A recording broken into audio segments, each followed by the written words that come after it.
है गाजा में बच्चे मर रहे हैं कि गजा में जो भी हुआ है बेनजीर किस्म का जुल्म है। माई डिबेट जस्ट एंडेड देयर। भाई ये तो नहीं हो सकता। लेबोरेटरी में गॉड को साबित नहीं कर सकते तो साइंटिफिक नहीं है। वो आज तक बदला नहीं ना। आप कोई ऐसी बात बोल रहे हो जो साइंटिफिक नहीं है। साइंस में ये यूज होती है। ऐसे यकीन के तौर पर पेश करें जो यकीन काबिले रद्द नहीं है। यानी वो बीइंग जहाँ से वजूद मिलना शुरू हुआ और उसको किसी ने वजूद नहीं दिया, वो है। इसका मतलब वो नेसेसरी बीइंग भी है। कंटिंजेंट रियलिटी क्या है? हकीकत जो है उससे तो आप डिनाई नहीं कर सकते। You don't have choice. शुरू कहाँ से हुआ? तो हमने ये आर्ग्यूमेंट में तीन चीजों को पेश किया। एक इनफाइनाइट रिग्रेस है, एक नेसेसरी बीइंग है और एक कंटिंजेंट बीइंग है। फेथ को जो है हमेशा से दीन के साथ और मजहब के साथ और रिलीजन के साथ जोड़ा गया। एथीज्म अंधविश्वास के ऊपर मबनी, तो उसको साबित करने की जिम्मेदारी उसी की है जो क्लेम कर रहा है। पॉसिबिलिटी के लिए पॉसिबल नहीं है। बिस्मिल्लाहिर्रहमानिर्रहीम। हिंदुस्तान में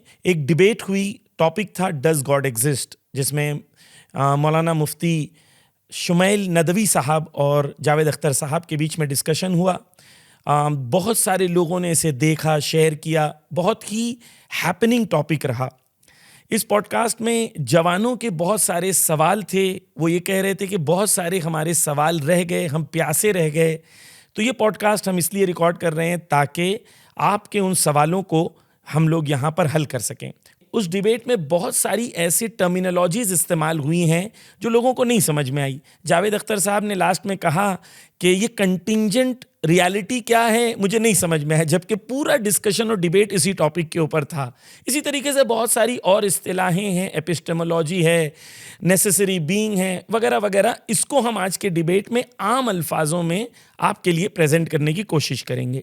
दूसरा, जो आर्ग्यूमेंट्स दोनों ने पेश की हैं, दोनों के आर्ग्यूमेंट्स को हम आपके सामने रखने की कोशिश करेंगे।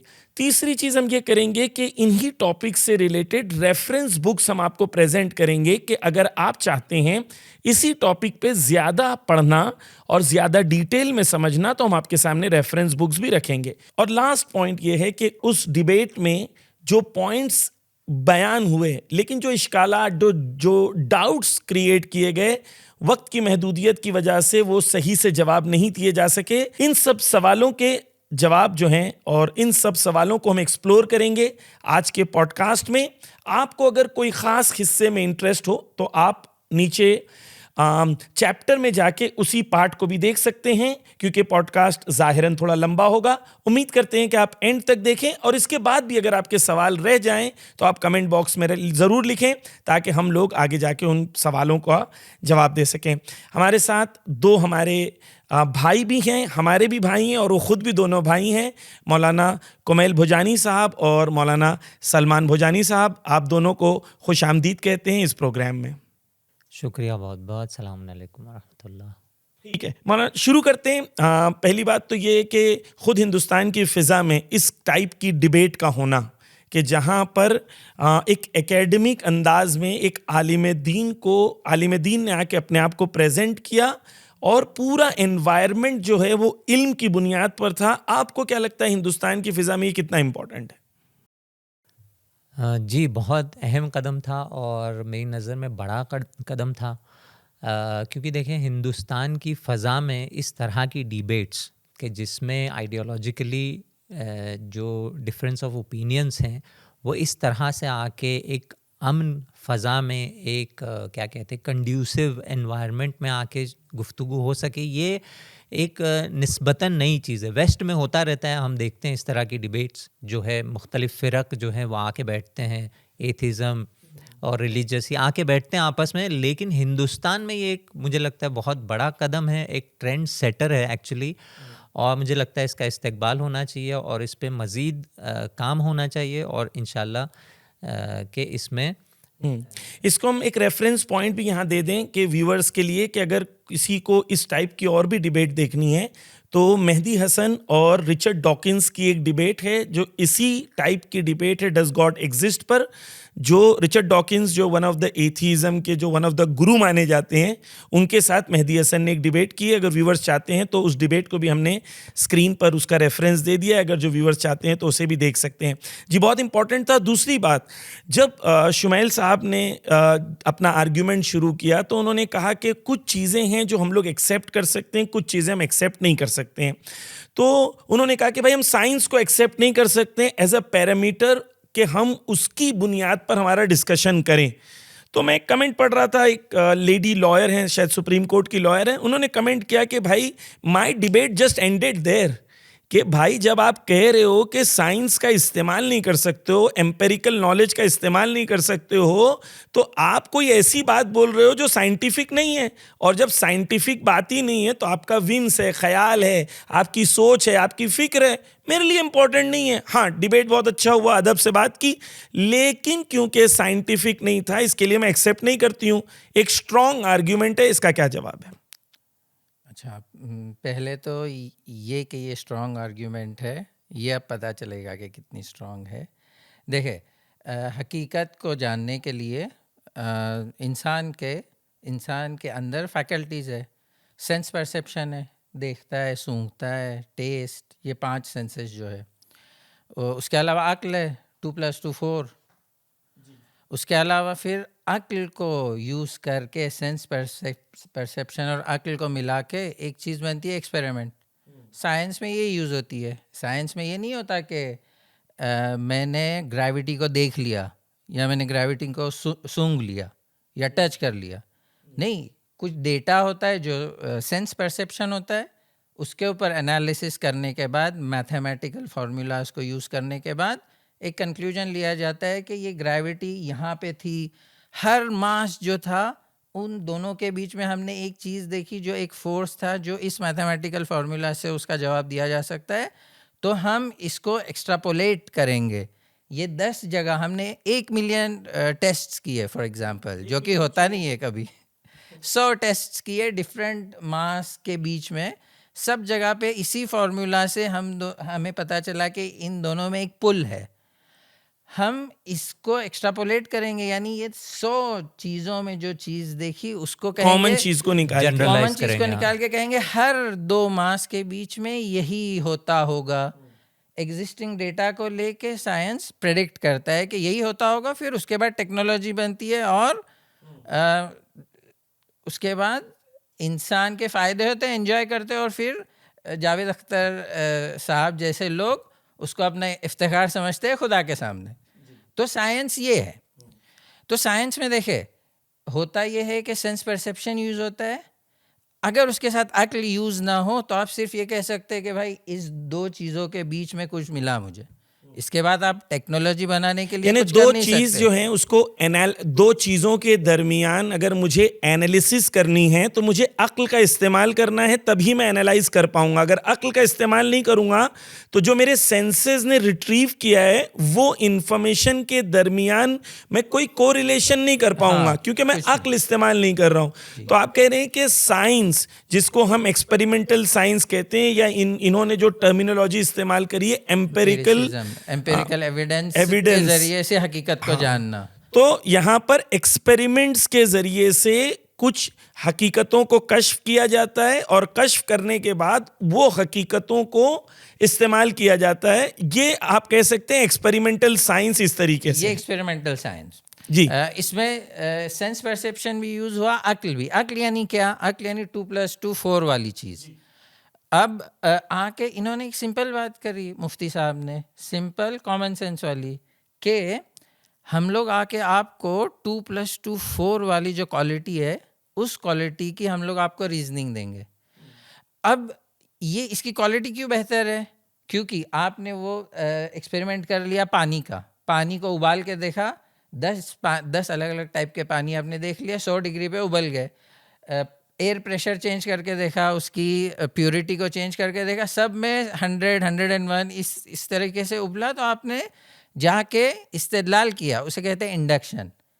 आपने जाके इस्तेदलाल किया, अक्ल को यूज़ किया, और आपने कहा कि क्योंकि हमने अलग अलग सिनारियों में ये टेस्ट किया है, तो मोस्ट प्रोबेबली सारे जो पानी है जिसमें सिमिलर कंडीशंस होंगी, वहाँ पे भी 100 डिग्री पे वो मोस्ट प्रोबेबली बॉयल होगा। की पॉइंट, मोस्ट प्रोबेबली वहाँ पे भी 100 डिग्रीज पे बॉयल होगा।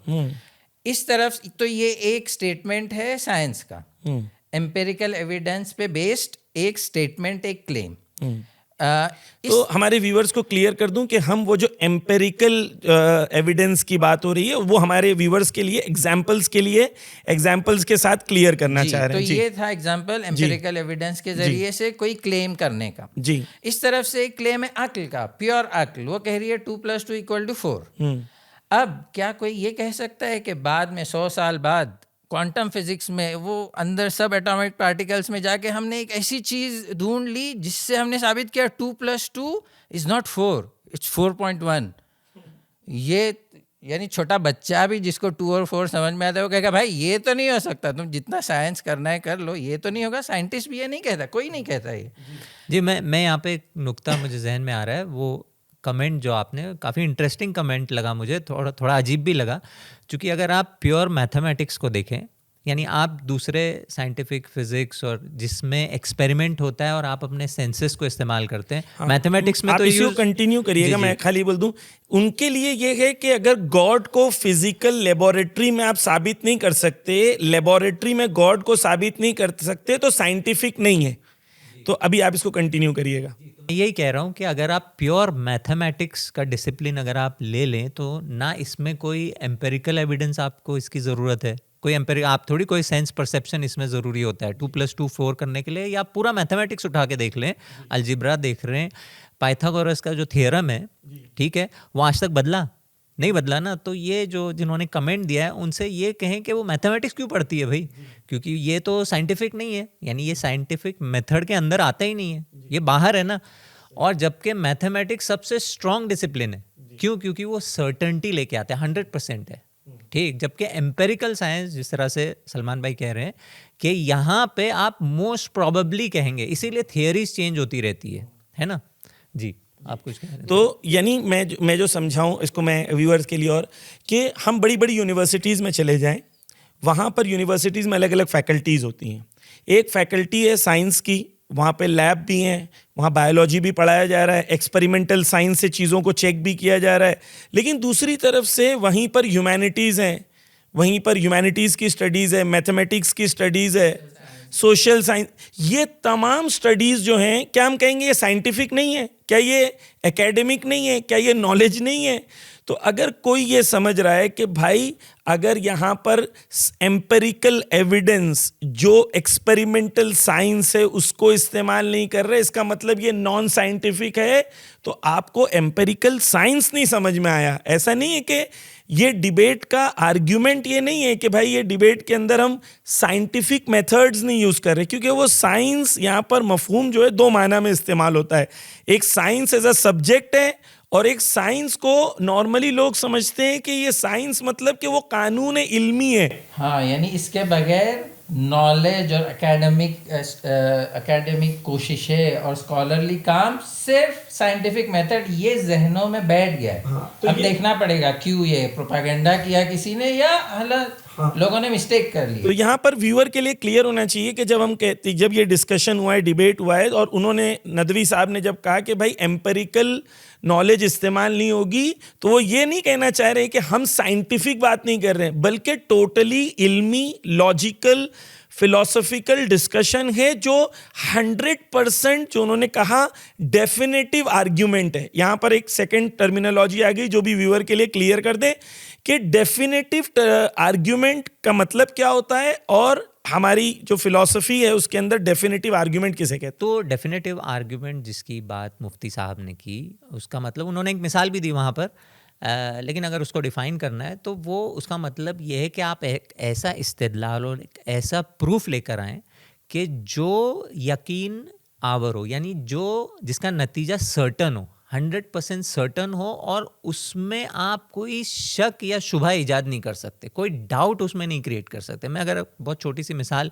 बोर्ड पे अगर लिखूं, बहुत वाज़े चीज़ को वाज़े करने के लिए,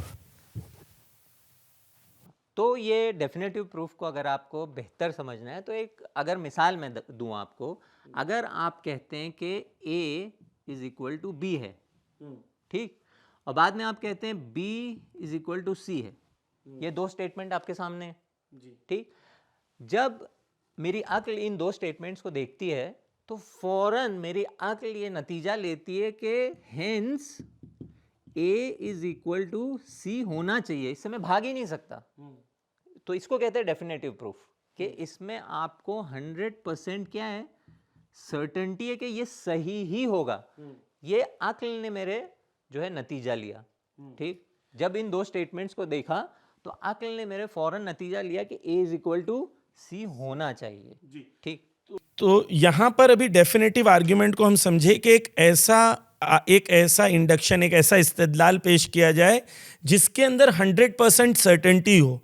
तो वो जो कह रहे हैं कि भाई हम खुदा के वजूद को डेफिनेटिव आर्ग्यूमेंट से पेश करना चाहते हैं, उसका मतलब ये है कि हम ऐसा प्रूफ देना चाहते हैं जिसके अंदर 100% सर्टेनिटी हो, यकीन हो, और वो काबिले रद्द नहीं हो, यानी किसी भी तरीके से। क्योंकि आप कोई भी कानून लाएं, जैसे आपने पहले भी कहा कि भाई 100 साल के बाद अगर आप कहेंगे, 200 साल के बाद भी कहेंगे, 500 साल के बाद भी कहेंगे, तो आप कहेंगे नहीं A is equal to C कहेंगे। आप ये नहीं कह सकते 2 + 2 4 नहीं है, 4.5 हो गया, ये पॉसिबल नहीं है।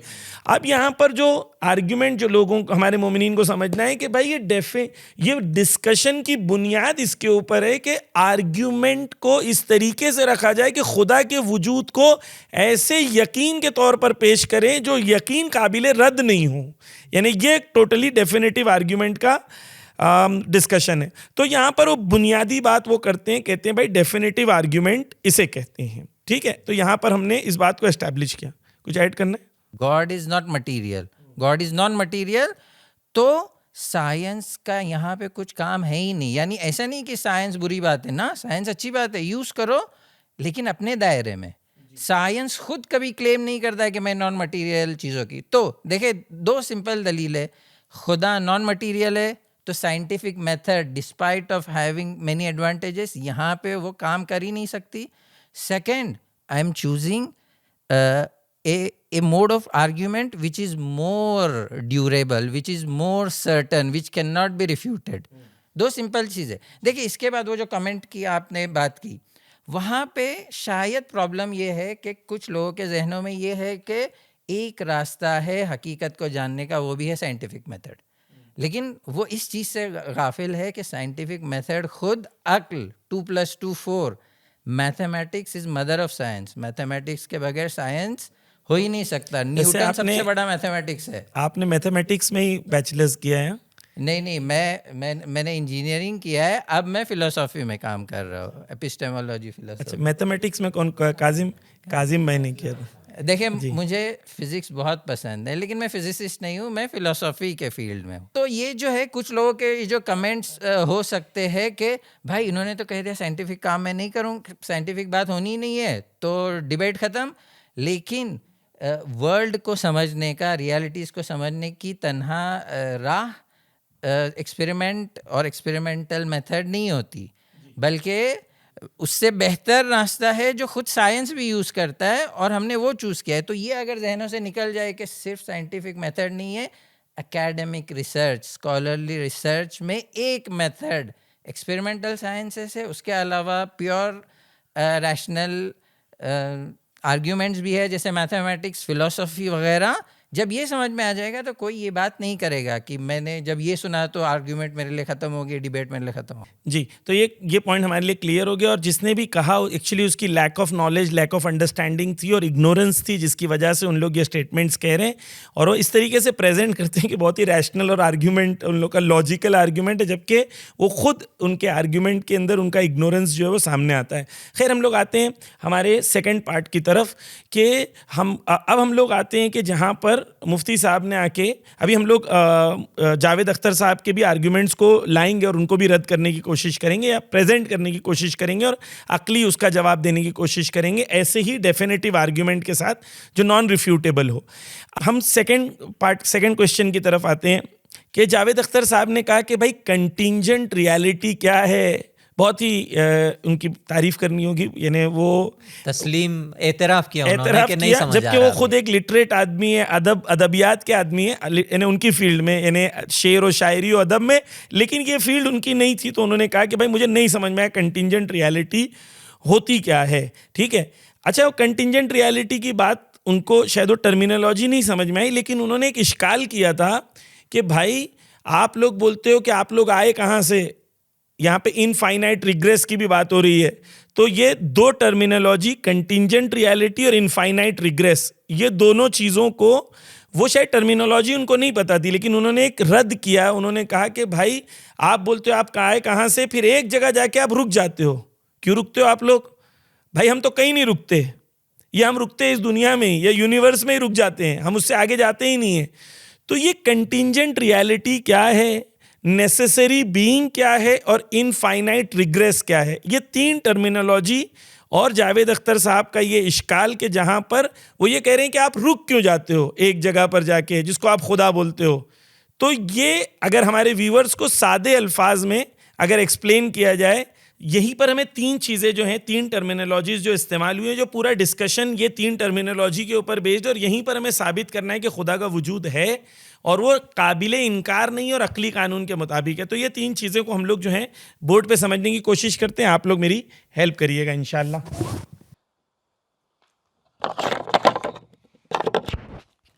ठीक है, देखें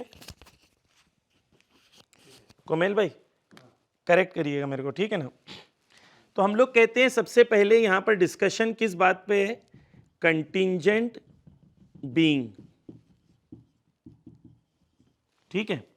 अब ये कंटिंजेंट बीइंग की जब हम लोग बात कर रहे हैं तो उसको सादा टर्म्स में हम लोग कह सकते हैं कि एक ऐसी बीइंग जो मोहताज है, डिपेंडेंट है दूसरी चीजों के ऊपर। हाँ, किस चीज में? अपने एग्जिस्टेंस के लिए, यानी वो मौजूद होने के लिए, उसको एग्जिस्टेंस में आने के लिए कोई और चीज पे डिपेंडेंट होना उसके लिए जरूरी है। तो मिसाल के तौर पर अगर हम लोग ऐसी मिसाल लें, जैसे ये कहें कि ये पेन है, तो ये पेन कैसे एग्जिस्ट हुआ? तो हम लोग ये कहेंगे पेन के एग्जिस्टेंस के लिए ज़रूरी है कि प्लास्टिक हो। अगर प्लास्टिक नहीं होगी तो पेन भी नहीं होगी, क्योंकि प्लास्टिक की वजह से पेन है। तो हम लोगों ने ये चीज़ मालूम किया कि कोई भी एग्जिस्टेंस है जिसे आप कहेंगे ए, तो ये एग्जिस्टेंस कहाँ से आई, हम लोग ये सवाल करेंगे। तो हम लोग ये कहेंगे कि भाई ये एग्जिस्टेंस ए डिपेंडेंट थी एग्जिस्टेंस बी के ऊपर, राइट। अब ये बी एग्जिस्टेंस कहाँ से आई? तो हम लोग कहेंगे कि भाई हम लोग जब वो बी को भी एनालाइज करते हैं, मिसाल के तौर पर प्लास्टिक को भी एनालाइज करते हैं, तो हम लोग कहेंगे नहीं, प्लास्टिक से पहले पेट्रोल का होना ज़रूरी है, ठीक है। तो हम लोग कहेंगे कि ये बी भी डिपेंडेंट है। तो हम लोग कायनात में जो भी चीज़ें देखते हैं और ऑब्जर्व करते हैं, हम लोग इस नतीजे पे पहुंचते हैं कि तमाम चीज़ें कायनात में मोहताज हैं, ज़रूरतमंद हैं। वो हर शय दूसरे शय पर, everything is dependent on something else. ये इतना हमारे लिए क्लियर हो गया। अब यहां पर कंटिंजेंट बीइंग कौन सा है? ये तमाम कंटिंजेंट बीइंग है जो दुनिया में मोहताज हैं, और जितनी दुनिया में चीजें हैं सब कुछ कंटिंजेंट बीइंग है, बिकॉज सब कुछ किसी ना किसी के ऊपर डिपेंडेंट है। तो यहां तक हमारे लिए पहली टर्मिनोलॉजी क्लियर हो गई कि कंटिंजेंट बीइंग किसे कहते हैं। अब हम लोग कहते हैं कि भाई ये इसके ऊपर डिपेंडेंट है, ये इसके ऊपर डिपेंडेंट है, लेकिन ये चेन चलती जा रही है, चलती जा रही है, चलती जा रही है, ठीक है। तो ये सब जो एग्जिस्टेंस है दुनिया में, ये सब एग्जिस्टेंस शुरू कहां से हुए, ये सवाल है कि, और ये अकली सवाल है दोबारा, कि मैथमेटिकल 2 + 2 = 4 वाला जो कानून है, इसके अंदर कहीं पर शक की गुंजाइश नहीं है। कि आपने कहा कि भाई ये इसके ऊपर डिपेंडेंट है, हाँ सब जानते हैं ये इसके ऊपर है। अब फाइनली यहां कब रुकना है, कौन रुकेगा, ठीक है। तो कि भाई ये इसके ऊपर, वो उसके ऊपर, वो उसके ऊपर, शुरू कहां से हुआ? अब आप इसको बोलें कि ये 6 चीजों पे बोलें, या 6 बिलियन चीजों के बाद भी, या 6 ट्रिलियन चीजों के बाद भी, जो भी आप कहें, फाइनली सवाल यही रहता है कि ओरिजिन कहां से हुआ तमाम दुनिया की एग्जिस्टेंस का। यह क्वेश्चन है कि भाई अब यहां पर हमें 2 पॉइंट्स की तरफ, नेक्स्ट 2 पॉइंट की तरफ बढ़ना है। अब वो पॉइंट क्या है कि भाई ये पूरी दुनिया में जो तमाम एग्जिस्टेंस डिपेंडेंट है, तो ये एग्जिस्टेंस आया कहां से, शुरू कहां से हुआ? तो लॉजिक के हिसाब से जो इनफाइनाइट रिग्रेस की बात की गई, कि भाई इनफाइनाइट रिग्रेस का कॉन्सेप्ट जो है, करेक्ट करिएगा मुझे, इनफाइनाइट रिग्रेस ऑफ कॉजेस। हाँ, इनफाइनाइट रिग्रेस ऑफ कॉजेस। इसके बाद अगर आप कंटिन्यू करें कि इनफाइनाइट रिग्रेस जो है इसको हम कैसे एक्सप्लेन करेंगे और नेसेसरी बीइंग तक कैसे पहुंचेंगे। तो अब यहां पर हमने ये डिफाइन कर दिया कि भाई एग्जिस्टेंस चलता हुआ जा रहा था। अब इनफाइनाइट रिग्रेस का मतलब ये है कि हम लोग ये कहेंगे कि भाई ये अनलिमिटेड चलता जाएगा चलता जाएगा चलता जाएगा, कभी रुकेगा और नहीं। कभी रुकेगा नहीं। तो अगर ये कोई कहता है कि भाई इनफाइनाइट रिग्रेस है, मतलब ये कॉज, इसका कॉज वो है, उसका कॉज वो है, उसका कॉज वो है, उसका कॉज वो है, और ये अनलिमिटेड चलता जा रहा है और कभी भी रुकेगा नहीं, तो ये अक्ल के हिसाब से इम्पॉसिबल है। क्यों? क्योंकि हर एग्जिस्टेंस जब डिपेंडेंट है तो कोई ना कोई ऐसा एग्जिस्टेंस होना चाहिए जो इंडिपेंडेंट हो, जो दूसरे को एग्जिस्टेंस दे, वगरना अक्ल कहती है कि इनफाइनाइट रिग्रेस इम्पॉसिबल है। क्लियर है? कोई अगर पॉइंट इसके अंदर ऐड करना है तो अब जब हम लोग ये इनफाइनाइट रिग्रेस को हम लोग मैथमेटिकली और लॉजिकली कहते हैं इम्पॉसिबल है, तो हम लोग वहां पहुंचते हैं जहां कहते हैं कि एक ऐसा बीइंग होना चाहिए जो, सॉरी यहां पर मैं आ जाऊं, जो इंडिपेंडेंट है। ये बीइंग जो है इसको कहते हैं नेसेसरी बीइंग। यानी क्या? यानी कोई एग्जिस्टेंस में नहीं आती जब तक कि कोई एक ऐसा एग्जिस्टेंस ना होता जो खुद से होता, जो इंडिपेंडेंट होता और जो सबको एग्जिस्टेंस दे रहा होता। तो इसे कहते हैं नेसेसरी बीइंग।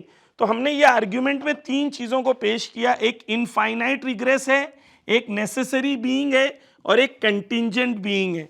यानी दुनिया में जितने एग्जिस्टेंस हैं वो सब डिपेंडेंट है। कहां से शुरू हुए? एक जगह जाके ऐसी होनी चाहिए, ये अक्ल बोलती है कि एक ऐसी जगह होना चाहिए जहां से सब कुछ शुरू हुआ, नहीं तो कुछ भी नहीं मौजूद नहीं तो होता। मौजूद नहीं होता। इसी को अगर आप ऐड करना चाहते हैं, कंटिन्यू करना चाहते हैं, तो ये इनफाइनाइट रिग्रेस, ये जो अक्ल कहती है कि इम्पॉसिबल है, उसका मतलब अक्ल ये कह रही है कि देखिए ये ए डिपेंडेंट है बी पे, बी जब तक नहीं है ए भी नहीं है, यानी ए वेट कर रहा है कि बी जब मौजूद होगा तो वो मुझे बनाएगा, बी वेट कर रहा है सी मौजूद होगा तो मुझे बनाएगा। अगर ये चेन कहीं रुक नहीं रही है, इसका मतलब इनफाइनाइट बीइंग्स वेट कर रहे हैं कि उन्हें कोई वजूद दे। इसका मतलब है ना ए अभी मौजूद है, ना बी, ना सी, यानी ना पेन है, ना प्लास्टिक है, ना ऑयल है, लेकिन क्योंकि अभी है, पेन है, ऑयल है, प्लास्टिक है, यानी वो बीइंग जहाँ से वजूद मिलना शुरू हुआ और उसको किसी ने वजूद नहीं दिया, वो है। अगर आपने तस्दीक कर दी, आप ये समझ गए, जैसे वो आर्ग्यूमेंट थी जो कुमैल भाई ने मिसाल दिया, अगर A इक्वल टू बी सही है, B इक्वल टू सी सही है, तो C इक्वल टू A सही होना ही चाहिए। उस तरीके से अगर पेन है, प्लास्टिक है, ऑयल है, तो डेफिनेटली अक्ल कहती है it is necessary that there is that being जिसको किसी ने नहीं बनाया और उसी ने इन सारों को वजूद दिया। तो ये एक्सप्लेनेशन है, यानी if this exists that being definitely has to exist, just like 2 + 2 = 4। अच्छा, इसी के अंदर जो जावेद साहब का कहना है कि यहाँ आप रुक इधर जाए, वहाँ रुक जाए, वहां रुक जाएं, यहां रुक जाएं, तो आप अक्ल के हिसाब से बताएं कि क्यों नहीं रुक सकते। यानी यहाँ पे इंसान के इख्तियार का कोई सवाल ही नहीं उठता ना। यानी जैसे 2 + 2 4 है, तो आप कहें कि नहीं 2 + 2 कह के आप रुक जाएं, यहाँ पे 4 क्यों करते हैं? 4 पे जाए नहीं ना आप। ये जो वो बार बार कह रहे थे कि क्या ये स्टुपिडिटी नहीं है, क्या ये स्टुपिडिटी है कि आप 2 + 2 के बाद रुक जाएं? वो नहीं रुकता, यानी आप रुक जाएंगे लेकिन अक्ल वो खुद तकाजा नहीं कर रही है रुकता। ना, इम्पॉसिबल है अक्ल के हिसाब से कहीं पर बीच में रुक जाना, बिकॉज आप जहां पर भी रुकेंगे वो सवाल नहीं रुकता। वो सवाल फिर भी वैलिड है कि भाई हु क्रिएटेड दैट बीइंग। अगर हम लोग एक जगह जाके रुक जाते हैं, कहते हैं मसलन ये गॉड है फॉर एग्जाम्पल, और कहते हैं इसका भी एक क्रिएटर है, ये भी उस पर डिपेंडेंट है, तो ये गॉड नहीं होगा। यहाँ अक्ल ने यहाँ रुकने को नहीं कहा है, इसका मतलब अक्ल वहाँ रुकने को कहता है जिसका एक्चुअल रियलिटी में बनाने वाला कोई नहीं हो। हमारी चॉइस नहीं है कि भाई एक स्टेप पीछे आ जाओ, यूनिवर्स पे रुक जाओ, फिर आके फिर यहीं के मुश्किलात हल करेंगे। नहीं, मैटर ऑफ चॉइस नहीं है, मैटर ऑफ रीजनिंग है। रीजनिंग कहती है वहाँ जाके रुको जो इंडिपेंडेंट है, और मटेरियल थिंग्स हम लोग देख रहे हैं कि सारी डिपेंडेंट है, हर मटेरियल थिंग जो टाइम और स्पेस में है वो डिपेंडेंट है। तो डेफिनेटली यूनिवर्स पे नहीं रुका जा सकता। यूनिवर्स को बनाने वाला जो है और जिसका बनाने वाला कोई नहीं है, वहीं पे रुकना पड़ेगा, क्योंकि अक्ल ये कह रही है। तो मैटर ऑफ चॉइस है ही नहीं कि वो कह रहे भाई आप लोगों ने खुदा पे आप लोग रुक गए क्योंकि आपको पसंद है, आप दीनदार है, मुझे यूनिवर्स पसंद है, मैं यूनिवर्स पे रुक जाऊंगा। मैटर ऑफ चॉइस नहीं है, अक्ल कह रही है। अक्ल के हिसाब से इम्पॉसिबल है कि कोई एग्जिस्टेंस वजूद में आए, कोई एग्जिस्टेंस एग्जिस्ट करे सिवाय इसके कि एक नेसेसरी बीइंग हो। नेसेसरी बीइंग यानी दैट एग्जिस्टेंस जो खुद से हो, इटर्नल हो, पावरफुल हो, इंडिपेंडेंट हो, जिसके अंदर कुव्वत और कुदरत हो, यानी सारी चीज़ों को बनाने की। तो मुझे लगता है कि ये जो कहाँ रुके कहाँ नहीं रुके, ये जहनियत जो पूरी बन के आती है वो शायद इस वजह से भी आती है कि कभी कभी इंटेलेक्ट को हम वो एक आर्ट फॉर्म या एक सोर्स ऑफ आर्ट समझते हैं कि हमें जैसा चाहे हम कहीं भी मोड़ दें। नहीं भाई, यहाँ पे जो इंटेलेक्ट की बात हो रही है वो एक टूल है किस चीज़ का, रियलिटी को डिस्कवर करने का। तो जब हम इस तरह से अक्ल को यूज़ कर रहे हैं कि भाई अक्ल को हमने कहा है कि भाई मुझे रियलिटी दिखाओ, अभी रियलिटी को फाइंड आउट करो। तो जब आपने अक्ल को स्टार्ट लगाया तो अक्ल ने कहा कि देखें इस तरह से इनफाइनाइटली जाएंगे तो आपका एग्जिस्टेंस जो है वो होना नहीं चाहिए था, लेकिन आप है ना, तो इसका मतलब वो नेसेसरी बीइंग भी है।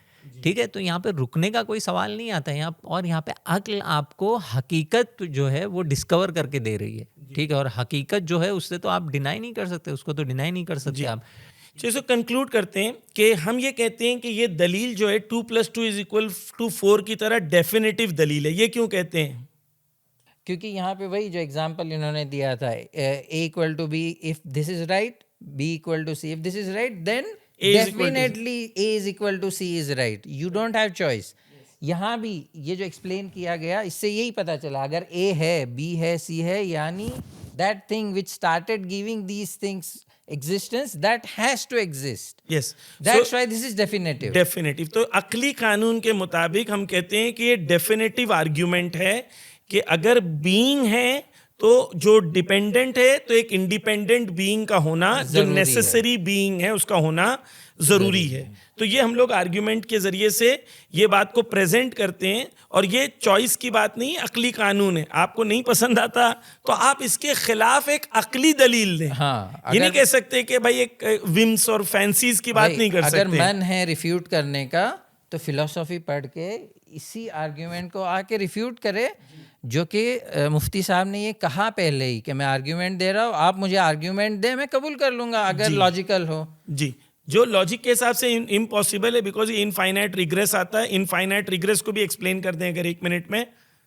इनफाइनाइट रिग्रेस यही कि ये जो चेन ऑफ डिपेंडेंस, एहतियाज की चेन है, ये कहीं रुके ना, ये इनफाइनाइट रिग्रेस है। क्यों इम्पॉसिबल है? क्योंकि अगर ना रुके तो सारे मोहताज वेट कर रहे मौजूद होने का, लेकिन क्योंकि वजूद है तो ये इम्पॉसिबल है कि ये सारे वेट कर रहे होंगे, इनको तो वजूद मिल गया है, तो ये उसका होना जरूरी है। तो इसको इनफाइनाइट रिग्रेस कहते हैं। तो यहाँ तक मेरे ख्याल से हमने कंटिंजेंट बीइंग और नेसेसरी बीइंग को और इनफाइनाइट रिग्रेस, ये 3 टर्मिनोलॉजीज को हमारे व्यूअर्स के लिए एक्सप्लेन किया है। उम्मीद करता हूँ कि आप लोगों को समझ में आया होगा, और अगर नहीं आपके लिए क्लियर हुआ तो भी ज़रूर कमेंट में कहिएगा। और कोई आपके पास डिफरेंट परसेप्शंस हो, डिफरेंट थॉट्स हो, तो उसको भी आप ज़रूर अपने कमेंट में कहिएगा। अब हम आते हैं जावेद अख्तर साहब की तरफ कि जावेद अख्तर साहब का ओपनिंग आर्ग्यूमेंट शुरू होता है। और ओपनिंग आर्ग्यूमेंट में वो जो चीज़ें स्टार्ट में कहते हैं कि एक बहुत अजीब चीज़ थी कि डिस्कशन इस टॉपिक पे था कि डज गॉड एग्जिस्ट, और उनका सारा डिस्कशन इस बात पे था कि रिलीजन क्या होता है। यानी उनके जहन में, और यानी क्योंकि एकेडमिक स्टडीज़ नहीं है तो ये भी क्लियर नहीं था कि रिलीजन एक डिफरेंट थिंग है और एग्जिस्टेंस ऑफ गॉड एक डिफरेंट थिंग है। डिस्टिंक्शन का होना बहुत ज़रूरी होता है डिबेट्स में। ये नहीं था तो फिर वो एक तरफ एकेडमिया हो गया, उस तरफ इमोशन हो गया, इमोशंस हो गए। यानी उनके पास कोई लॉजिकल आर्ग्यूमेंट नहीं था। अच्छा, उन्होंने यहाँ पर खुद कोई लॉजिकल आर्ग्यूमेंट नहीं था, लेकिन उन्होंने कॉमन सेंस और ऑब्जर्वेशन, ये सब चीज़ों को कहा कई बार। यहीं पर एक इंटरेस्टिंग कॉन्वर्जेशन को जावेद अख्तर साहब शुरू करते हैं। कहते हैं कि भाई फेथ और बिलीफ में फ़र्क होता है, और वो कहते हैं फेथ वो चीज़ होती है जो आपको जो है कहती है कि भाई क्वेश्चन नहीं करो और जो भी चीज़ है सरेंडर कर दो। यानी फेथ का मतलब ये है कि भाई आप क्वेश्चन नहीं करो, सरेंडर कर दो। और उसके अंदर बेसिकली वो कहना चाह रहे अंधविश्वास होता है, जबकि हम ये मानते हैं कि एक्चुअली एथीज़म अंधविश्वास के ऊपर मबनी है। लेकिन हम लोग इसको साबित करेंगे। अब ये कहते हैं कि फेथ और बिलीफ में फ़र्क है ये, और मुफ्ती साहब ने इसका जवाब भी दिया कि भाई फेथ और बिलीफ जो है दोनों, अगर हम कहें दोनों भी सही हो सकती है, दोनों भी गलत हो सकती हैं, लेकिन उसका मेयार क्या होगा, वो डेफिनेटिव वो आर्ग्यूमेंट होगा कि आपके पास दलील हो अपनी बात की, रैशनल आर्ग्यूमेंट्स हो, जो अनडिनाएबल रैशनल आर्ग्यूमेंट्स हो, आप वो पेश करें। तो उन्होंने जवाब भी दिया था। लेकिन ये पॉइंट आया कहाँ से कि फेथ और बिलीफ में फ़र्क क्या है, इसको थोड़ा सा अगर एक्सप्लेन करें। जी, बस एक नुक्ते की तरफ मुझे इशारा करना है इसी फेथ के हवाले से। इंटरेस्टिंग चीज़ ये है कि फेथ को जो है हमेशा से दीन के साथ और मज़हब के साथ और रिलीजन के साथ जोड़ा गया है, ये हम देखते हैं और तारीख़ रही है इसकी। तो भाई कॉमन सेंस की जो बात करते हैं, यहाँ पे कॉमन सेंस वाली बात ये है कि जो रिलीजन, जो मज़हब फेथ की बात कर रहा है ना, उसी से जाके पूछ लो ना कि तुम जब फेथ कहते हो, जो है जैसे इस्लाम में ईमान कहते हैं, क्रिश्चियनिटी में मिसाल के तौर पे फेथ इन इस तरह से कुछ कहते हैं, तो उन्हीं से जाके पूछ लो ना कि फेथ क्या है। आप कहीं से एक फेथ की डेफिनेशन पिक एंड चूज़ कर लिया आपने, और उसको जो है तमाम मज़ाहिब और रिलीजन्स पे आके आपने थोप दिया। यानी ये जनरलाइजेशन जो है, ये कौन सी एकेडमिक फ़िज़ा में जो है आपसे काबिल कबूल है। तो पता है कि ये जब आप खुद जब कह रहे हैं कि आप ये, क्योंकि बार बार उन्होंने कहा कि आप जाहिलियत की फ़ज़ा से, यानी जो रिलीजियस हैं उनसे कहें कि आप जाहिलियत की फ़ज़ा से निकले, तो ये क्या है भाई? यानी ये क्या है कि आप आकर फेथ की कहीं से, शायद एक ही किताब उन्होंने पढ़ी है, शायद वो भी सही से नहीं पढ़ी है, बहुत माजरत के साथ, बर्नर्ड रसल वाली साइंस एंड रिलीजन, कि उसमें उन्होंने जो है इनफाइनाइट रिग्रेस वगैरह की गुफ्तगू की, कम से कम उसको पढ़ लेते तो वहाँ से समझ में आ जाता उनको कि क्या है वो, कम से कम कॉन्सेप्ट क्या है, कॉन्टिंजेंट वगैरह। तो बात ये है कि हम किस फेथ की बात कर रहे हैं, क्योंकि फेथ काफ़ी स्पेसिफिक हो जाता है रिलीजन से। तो अगर आप इस्लाम की बात करें कि इस्लाम फेथ के बारे में क्या कहता है, तो हाँ, यहाँ पे हम कुछ जवाब दे सकते हैं। क्रिश्चियनिटी से आप पूछे तो वो शायद कोई अलग जवाब दें, तो आपको अलग डील करना पड़ेगा ना। तो फेथ और बिलीफ को इस तरह से पहले तो आप जो है पेश करें जी, यानी ऐसे ही आप एक डिस्कशन नहीं खोल सकते, कोई आर्ग्यूमेंट का बेस नहीं है। जबकि कुरान मजीद बार बार कह रहा अफला ताक़िलून अफला तदब्बरून, क्यों तुम अक्ल इस्तेमाल नहीं करते हो, क्यों तुम तदबीर इस्तेमाल नहीं करते हो। खुदा कह रहा है ज़मीन और आसमान में मेरी निशानियों को ढूंढो। खुदा कह रहा है उलिल अलबाब, वो लोग जो अक्ल को इस्तेमाल करते हैं वो सबसे ज़्यादा बुलंद मर्तबे वाले हैं। खुदा कुरान में बार बार अक्ल को इस्तेमाल करने कह रहा है, और ये आके कह रहे हैं कि नहीं भाई। अच्छा, अभी ये डिबेट के अंदर भी ये चीज़ साबित हो गई कि एक तरफ मुफ्ती साहब हैं जो पढ़ के आए हैं, जो नॉलेज को, वो अपनी आर्ग्यूमेंट्स को इल्मी टर्मिनोलॉजी से पेश कर रहे हैं, वो इल्मी बात कर रहे हैं, आप इमोशंस की बात कर रहे हैं, और आपके पास अपनी बात को प्रूव करने के लिए एविडेंस नहीं है, और आप सामने वाले को क्लेम कर रहे हैं कि भाई आप बिना एविडेंस के बात करते हो, आपका रिलीजन पूछने नहीं देता, आप विदाउट कोई बेसिस यकीन तक पहुंच जाते हो। ये सामने वाले को कह रहा है जो सारी दलीलें एकेडमिक लेके खड़ा है, और ये खुद दलील नहीं देना चाह रहे और कह रहे मैं सारी चीज़ें मेरी एविडेंस के साथ है। अब ये यानी कह रहे एक चीज़, कर रहे उल्टी चीज़। हाँ, और तो वो भी जो उन्होंने, जैसा आपने कहा कि जो किताब को प्रेजेंट कर रहे हैं, वो किताब के बारे में भी खुद उनका ईमान नहीं है, क्योंकि वो किताब में जो फेथ जो कह रहे हैं कि भाई ब्लाइंड फेथ है, तो आपने ब्लाइंड फेथ उस किताब पे रखी है, जबकि उस किताब में जो लिखा है वो भी आप पढ़ के नहीं आए हैं। यानी कि जो लिखा है उसको हमने आंख बंद करके मान लिया, बगैर इसके कि दूसरे स्कॉलर्स ने इसके बारे में क्या कहा है, रेफ्यूटेशन में क्या कहा है, अब उसके बाद आप नतीजे पे पहुंचे ना। ऐसा थोड़ी ना कि आपने एक किताब पढ़ ली बस पूरी दुनिया के आप खुद एविडेंस के बगैर कन्विक्शन, बहुत ज़्यादा कन्विक्शन, सामने वाला एविडेंस बता रहा है कि मेरे कन्विक्शन का ये एविडेंस है, ये कह रहे एविडेंस तो मैं नहीं समझ रहा हूँ, वो भी कहेंगे आधे घंटे के बाद, लेकिन कहेंगे तुम बगैर सवाल पूछे ऐसे कैसे मान लिए, बताओ मुझे। अब इसका क्या जवाब दिया जा सकता है, मुझे नहीं पता। तो यहाँ पर फेथ को हम लोग यानी इस्लामिक टर्मिनोलॉजी में हम वाज़े तौर पर ये कहते हैं कि हमारा अक़ीदा चाहे खुदा के वजूद पर, तौहीद पर, खुदा के अदल व इंसाफ पर, नबी की नबूवत पर, इमामत पर और माद पर, यानी रोज़े क़यामत पर या आखिरत पर, ये तमाम अक्ल से साबित करना होगा। यानी तब जाके, बल्कि कुरान मजम्मत करता है कि अपने आबा व अजदाद के दीन को ना मानो, जाके रिसर्च करो, मालूम करो हकीकत क्या है। उसके बाद ईमान की बारी आती है। पहले खुदा को साबित करो एविडेंस के साथ, फिर ईमान लाओ, फिर अमल करो। ये बाद में चीज़ें आती है जब एविडेंस हो। पहला नॉलेज है, फिर ईमान है, फिर उसके अमल की बात अमल की आएगी। बारी है। तो ये हमारे यहाँ का सीक्वेंस है। तो इंशाल्लाह के जावेद अख्तर साहब या उन जैसे लोगों के लिए क्लियर हो गया होगा कि भाई हमारे यहाँ ऐसा नहीं कि आप क्वेश्चन नहीं कर सकते। और जो किताबें पढ़ रहे हैं हम लोग, किताबों से आर्ग्यूमेंट्स दे रहे हैं, ये किताबों में ये आर्ग्यूमेंट्स 1000 साल पहले लिखे हुए हैं। हाँ, यानी काम चल रहा है, दीनदार लोग एकेडमिक काम कर रहे हैं मुसलसल। ये एथेइस्ट है जो कह रहे हैं कि भाई एग्जिस्टेंस के बारे में सोच ही क्यों रहे हो, आ जाओ इस दुनिया की मुश्किलात हल करो, इसके बारे में सोचो मत। यानी ये कह रहे हैं बंद कर लो अक्ल को इस सवाल के बारे में। और हमारी अक्लें खुली हुई है, लेकिन ये कह रहे तुम क्यों ये करते हो कि खुदा का नाम आते ही चुप बैठने कहते हो। यानी कि हो उल्टा रहा है, लेकिन ये कह रहे उसका उल्टा हो रहा है। सिर्फ मैं एक खुलासा इसी बात को, चूँकि बिलीफ और फेथ की बात हुई है, देखें इस्लामिक वर्ल्ड व्यू में अगर मैं खुलासा करूँ एक ही जुमले में, तो बिलीफ का जो राबता है वो नॉलेज और इल्म से, ठीक है, यानी खुदा है। और इस्लाम ने आके ये कहा है कि ऐसे ही नहीं मानना है आपको, ठीक है, इल्म तक पहुंचना है, यानी आर्ग्यूमेंट्स लाना है, अपने लिए साबित करना है आपको, ठीक है, नबूवत साबित करना है, माद को साबित करना है। तो ये जब पहला मरहला जिसमें आप नॉलेज आपको आ गया, आपने जो है एक सर्टेनिटी तक आप पहुंच गए, एक बिलीफ तक आप पहुंच गए, अब मरहला होता है कि हाँ अब इसको दिल से मानो, ठीक। और इसको कहते हैं ईमान, इसको कहते हैं फेथ। और जब इंसान दिल से मानता है तो उसके जो इम्प्लीकेशंस है उस पर फिर अमल करने लगता है। तो देखें कितना ब्यूटीफुल सिस्टम इस्लाम के अंदर। यहीं पर जावेद अख्तर साहब आके कहते हैं कि भाई जब हम नेचर में देखते हैं तो जस्टिस नहीं है। मसलन शेर बकरी को खा जाता है तो कोई कोर्ट केस थोड़ी ना होता है, या इसी तरीके से। लेकिन जब ये जस्टिस जो है वो ह्यूमन क्रिएटेड कॉन्सेप्ट है, क्योंकि ह्यूमन क्रिएटेड कॉन्सेप्ट है, इसका मतलब ये है कि जब आप जस्टिस की बात कर रहे हैं कि आखिरत में जस्टिस होगा या दुनिया में जस्टिस चाहिए, तो इससे ये साबित होता है कि रिलीजन भी जो है वो ह्यूमन क्रिएटेड है, ना कि गॉड क्रिएटेड है। जी, ये काफ़ी इंटरेस्टिंग नुक्ता यहाँ पे उन्होंने छेड़ा। और देखें जो जस्टिस की बात उन्होंने की कि नेचर में जस्टिस नहीं होता, शेर बकरी को खा जाता है और फिर कोर्ट केस नहीं होता और ये तमाम चीज़ें।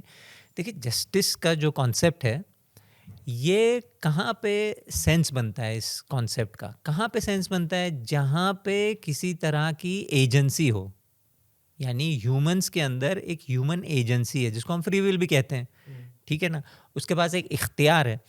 और ये एजेंसी जो है, क्योंकि मेरे पास फ्री विल है, मैं या ये कर सकता हूँ या वो कर सकता हूँ, किसी का हक ले सकता हूँ या किसी का हक उसको पहुँचा सकता हूँ। तो यहाँ पर चूंकि एजेंसी है, हक को हुकूक की बात है, देख रहे हैं आप। तो जहाँ हक को हुकूक की बात है वहीं पे तो जस्टिस जो है वो मेक सेंस करेगा ना। तो पहली बात तो ये कि जस्टिस का जो माना है, पहले आप बताएं कि क्या आपकी मुराद क्या है जस्टिस से। मामूलन उन्होंने वहाँ पे जस्टिस डिस्कशन ये किया कि जस्टिस को आप डिफाइन करें, तो आगे जाके मुफ्ती साहब ने कहा तो ये फिर वो ह्यूमन परसेप्शन और मेजॉरिटी लोगों के ऊपर डिस्कशन में आ गए, जो हम लोग फिलॉसफी ऑफ एथिक्स का डिस्कशन है जिसको हम लोग अभी थोड़ी देर में लेके आएंगे। लेकिन वो जस्टिस जो माना में दुनिया में है, आप कह रहे हैं कि वो नेचर में है, वहाँ पर ऑर्डरली होना जो है वो जस्टिस उससे मुराद है। अच्छा, ह्यूमन बीइंग्स में जब आते हैं तो जस्टिस का माना एक डिफरेंट माना होता है, और वो जस्टिस का माना क्या है, वहाँ पर ऑर्डर, वहाँ पर जो है सब्जेक्टिव और ऑब्जेक्टिव, ये दो टर्मिनोलॉजी को उन्होंने इस्तेमाल किया। इसको भी यहीं पर एक्सप्लेन कर दें। जी, तो इसी के जवाब में मुफ्ती साहब ने यही ऑब्जेक्टिव मोरालिटी और सब्जेक्टिव मोरालिटी को प्रेजेंट किया, जो कि बहुत अच्छी चीज़ है। यानी उसका आंसर यही है, लेकिन वक्त में गुंजाइश नहीं थी कि वो एक्सप्लेन कर पाए। तो देखिए, सब्जेक्टिव मोरालिटी या सब्जेक्टिव लॉ ये होता है कि आप लोग अग्रीमेंट करते हैं अपने दरमियान बैठ के कि ये काम हम लोग नहीं करेंगे, ये काम बुरा है, ये काम अच्छा है, ये करना पड़ेगा। और अब ये लोगों को रोकने के लिए पनिशमेंट वगैरह भी आप उसके लिए रख देते हैं।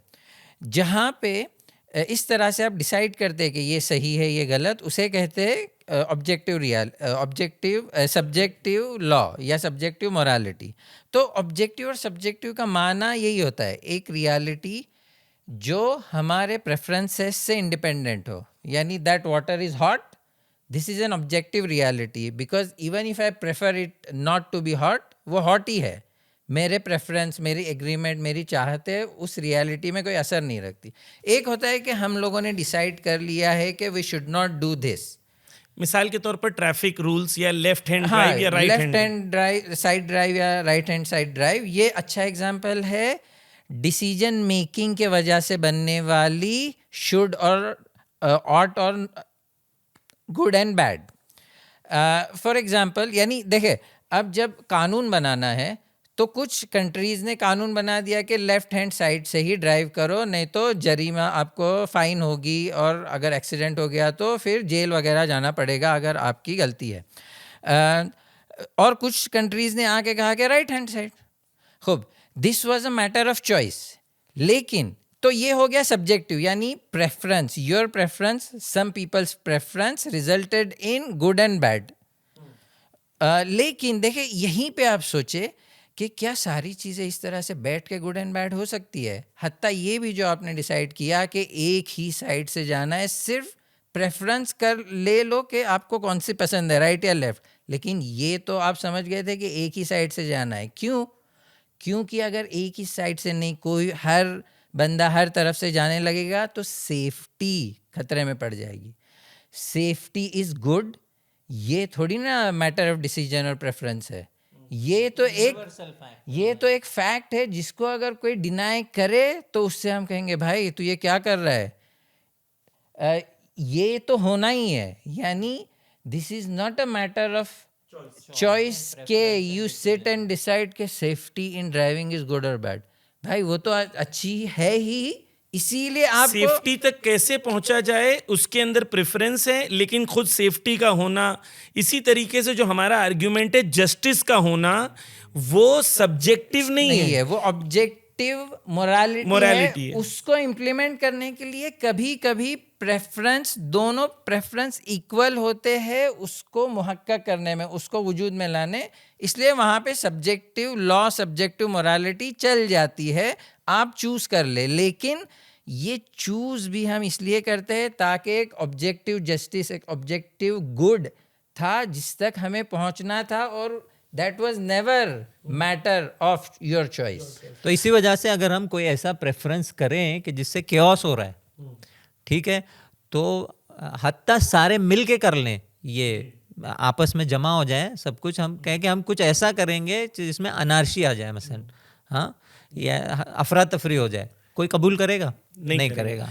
यहीं पर उनका आर्ग्यूमेंट भी ले आते हैं एक बार कि यहाँ पर हम लोग what is good and what is bad, यानी जब हम लोग जस्टिस की बात करते हैं या जस्टिस क्या है इसका डेफिनेशन देते हैं, तो हमने कहा कि भाई जस्टिस जो है वो क्या चीज़ है, वो चीज़ है जो मिसाल के तौर पर ऑब्जेक्टिव रियलिटी है, यानी ह्यूमन प्रेफरेंसेस के बेस के ऊपर नहीं है, क्योंकि हर इंसान जिसको सजा मिलेगी उसको नहीं पसंद है मुझे सजा मिलेगी, एग्जैक्टली यही, तो वो नहीं चाहेगा कि सजा मिले। और कोई एथेइस्ट ये नहीं कहेगा कि भाई जो जुर्म करता है अगर वो प्रेफर करता है उसे सजा ना मिले तो ठीक है ना दो, ये कोई भी एथेइस्ट भी नहीं कहेगा। जस्टिस ऑब्जेक्टिव रियलिटी है। लेकिन हम लोग पीछे जाते हैं तो जो उनकी जो एक बहुत वायरल रील भी हुई है जहां पर एथिक्स और फिलॉसफी का बेस क्या है, what is good and what is bad, what is justice.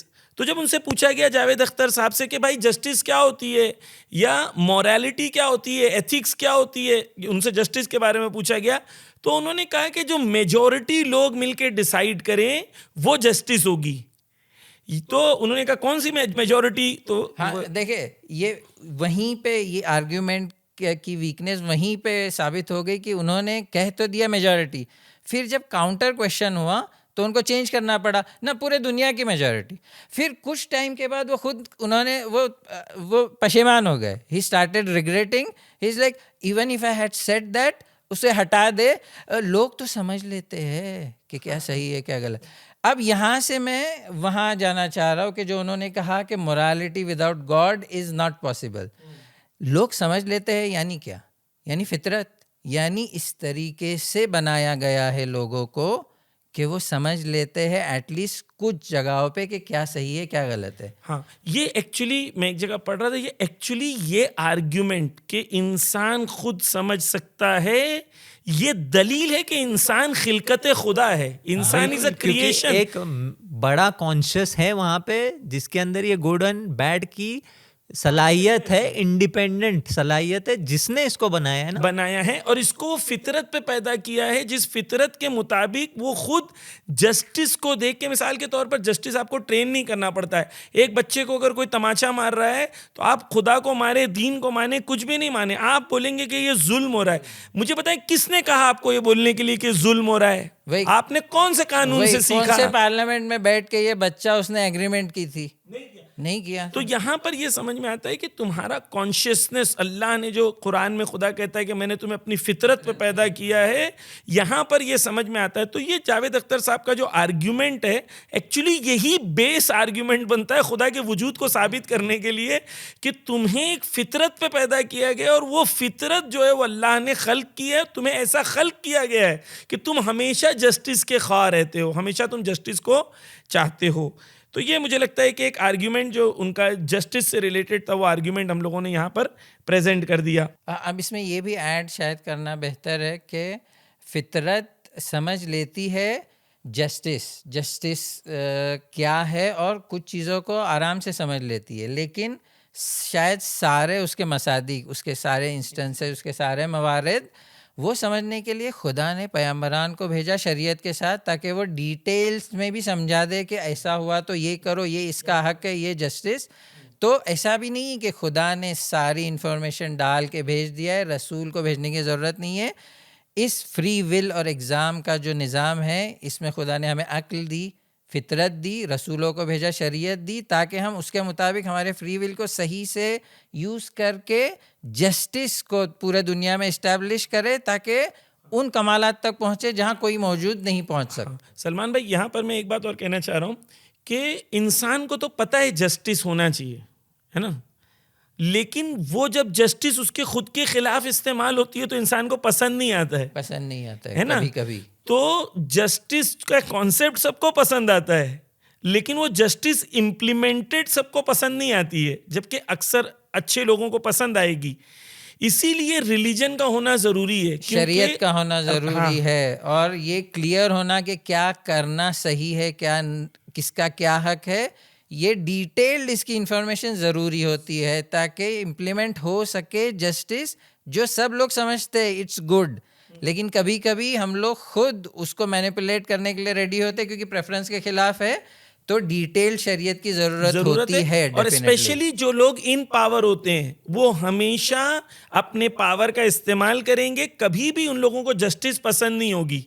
इसीलिए खुदा ने प्रॉफिट को कुरान में भेजा तो कहा लक़द अरसलना रसूलना बिल बय्यिनाति व अंज़लना माअहुमुल किताब वल मीज़ान लियक़ूमन नासु बिल क़िस्त। खुदा ने कहा कि प्रॉफिट्स को किसके साथ भेजा? रैशनल आर्ग्यूमेंट्स के साथ भेजा, और उसके साथ किताबें भेजी, मीज़ान भेजा, क्राइटेरिया भेजा, राइट और रॉन्ग का। खुदा कहता है मैंने ये सब क्यों भेजा? इसलिए ताकि ह्यूमन बीइंग्स, अन्नास, अपने आप को ऑर्गेनाइज करें। किस लिए? जस्टिस को एस्टैब्लिश करने के लिए, नॉन डिस्क्रिमिनेटिव जस्टिस को एस्टैब्लिश करने के लिए। तो यहाँ पर वही जस्टिस का कॉन्सेप्ट जो है वो, क्योंकि लोगों की ख्वाहिशें हैं, वो ख्वाहिशें अनलिमिटेड हैं और ख्वाहिशें एक दूसरे से टकराती हैं, वहाँ पर एक लॉ की ज़रूरत है जो जस्टिस हो, और वो लॉ पावर वाले लोग ना बनाएं, बल्कि वो लॉ तमाम इंसानों के लिए इक्वल हो। यानी ऐसे लॉ के लिए होना, एक प्रॉफिट का होना, वो लॉ को लेके आना, वो ज़रूरी है। तो यहाँ पर हम जस्टिस के कॉन्सेप्ट को और रिलीजन के कॉन्सेप्ट को भी हम लोग समझते हैं। इसके अगर आगे बढ़ते हैं तो इनका एक आर्ग्यूमेंट इनका है कि भाई रिलीजन जो है वो आपको बार बार कहता है कि जाहिल रहो, और जो भी दुनिया में प्रोग्रेस हुई है वो जहालत से लड़के हुई हैं, और लोगों ने नहीं कहा सवाल किया तो प्रोग्रेस किया, ग्रो किया, और रिलीजन ये सवाल करने को ही रोक देता है। तो एक आर्ग्यूमेंट है रिलीजन वर्सेस साइंस का, या रिलीजन वर्सेस जो है या प्रोग्रेस। यहाँ पर मैं एक इंटरेस्टिंग में सवाल करना चाहता हूँ कि जावेद अख्तर साहब के जो टोटल ओवरऑल उन्होंने प्रेजेंटेशन दिए, उनमें और हमारे में क्या कॉमन एरियाज हैं? सही, एक कॉमन एरिया तो ये है कि वो बहुत अच्छा समझते हैं सवाल करने को। ठीक है, वो कहते हैं कि सवाल करो। वो जाहिलियत के जो पर्दे आप लोगों ने अपने जो है चेहरे पे लगाए उसको निकालो, ये सारी बातें ना। तो हमारा कॉमन ग्राउंड तकरीबन यही है। हम उनको यही समझाने की कोशिश करें, पता नहीं वो उनके कान तक बात क्यों जा नहीं रही थी। मुफ्ती साहब ने भी कई बार कहा कि भाई हम सवाल से नहीं रोकते, हम तरक्की के खिलाफ नहीं हैं। एक पॉइंट ये हो गया कि हम लोग में और मुफ्ती जावेद अख्तर साहब में कॉमन पॉइंट ये है कि हम सवाल करने को बुरा नहीं मानते हैं। दूसरा ये है कि साइंस और टेक्नोलॉजी सवाल करने से प्रोग्रेस करती है, ग्रो करती है। हम इस बात को भी बुरा नहीं मानते, ये भी हमारा कॉमन एरिया है कि भाई हाँ, साइंस में सवाल होना चाहिए, लोगों को सवाल करना चाहिए, सवाल करने से ही इल्म ग्रो होता है और टेक्नोलॉजी आती है, और अगर सवाल नहीं करते तो टेक्नोलॉजी ग्रो नहीं होती। ये भी हमारा कॉमन पॉइंट है। इल्म और टेक्नोलॉजी को ग्रो होना चाहिए, ये भी हमारा कॉमन पॉइंट है। इंसान को आराम से रहना चाहिए, ये भी हमारा कॉमन पॉइंट है। जस्टिस होनी चाहिए, ये भी हमारा पॉइंट है, कॉमन पॉइंट है। गाजा में बच्चों को नहीं मरना चाहिए, ये भी हमारा कॉमन पॉइंट है। तो अगर हम लोग ऐसे देखें तो बहुत सारे हमारे कॉमन पॉइंट्स हैं, चाहे जावेद अख्तर साहब जैसे ही कोई शख्स हो, लेकिन हमारे कॉमन ग्राउंड्स अभी भी उनसे बहुत सारे मौजूद हैं। तो यही पॉइंट कि भाई science and technology versus religion, ये कॉन्सेप्ट जो है ये एक बहुत ही फसुर्दा, जिसे कहा जाता है, जिसे जंग खाया हुआ, कई आउटडेटेड है, कई 200 साल पहले शायद रौनक थी इस नज़रिए की शायद, लेकिन अभी तो शायद कोई पढ़ा लिखा इंसान इसको शायद ना मानता हो, क्योंकि हिस्ट्री भी देख ले, जो इस्लामिक सिविलाइजेशन थी एट दैट टाइम वही सबसे साइंटिफिकली बेहतरीन सिविलाइजेशन थी। जी, बहुत अच्छा पॉइंट है। ये नहीं कि हाँ, ये बोलता हूँ ये जी, अगर आपको ये आर्ग्यूमेंट कहीं देखना है, कहीं पढ़ना है, मुताला करना है, ये कंटिजेंसी आर्ग्यूमेंट या दूसरे जो आर्ग्यूमेंट खुदा को साबित करने के लिए लाए जाते हैं, जो मुख्तलिफ़ फ़लसफ़े की किताबों में मौजूद हैं।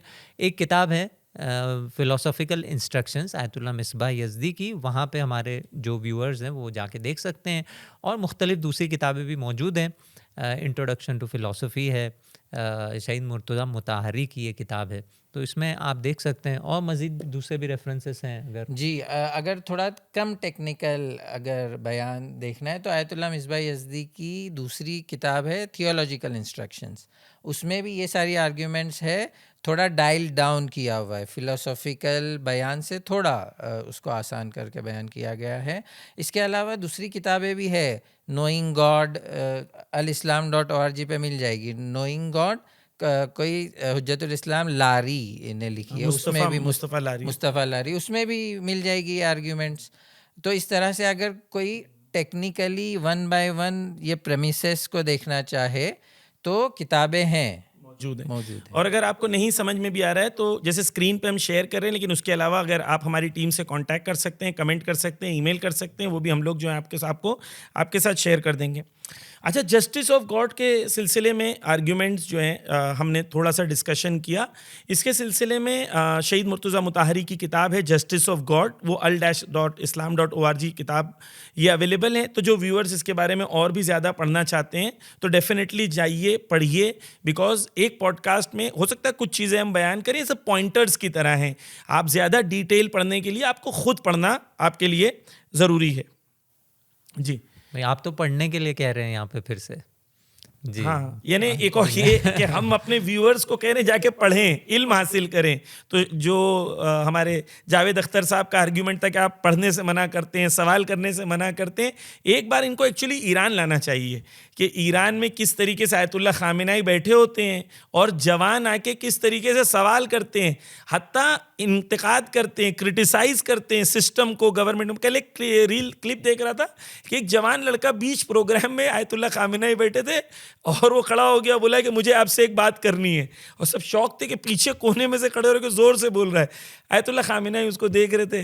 वो कहा कि हमारे यहाँ जो क्रीम होते हैं, जो इंटेलिजेंट बच्चे होते हैं, उनको फैसिलिटी नहीं मिलती, ये नहीं मिलती, वो नहीं मिलती, मैं मायूस हो गया हूँ, नाउम्मीद हो गया हूँ। यानी वो आके सवाल कर रहा है हेड ऑफ द स्टेट से, एक जवान लड़का।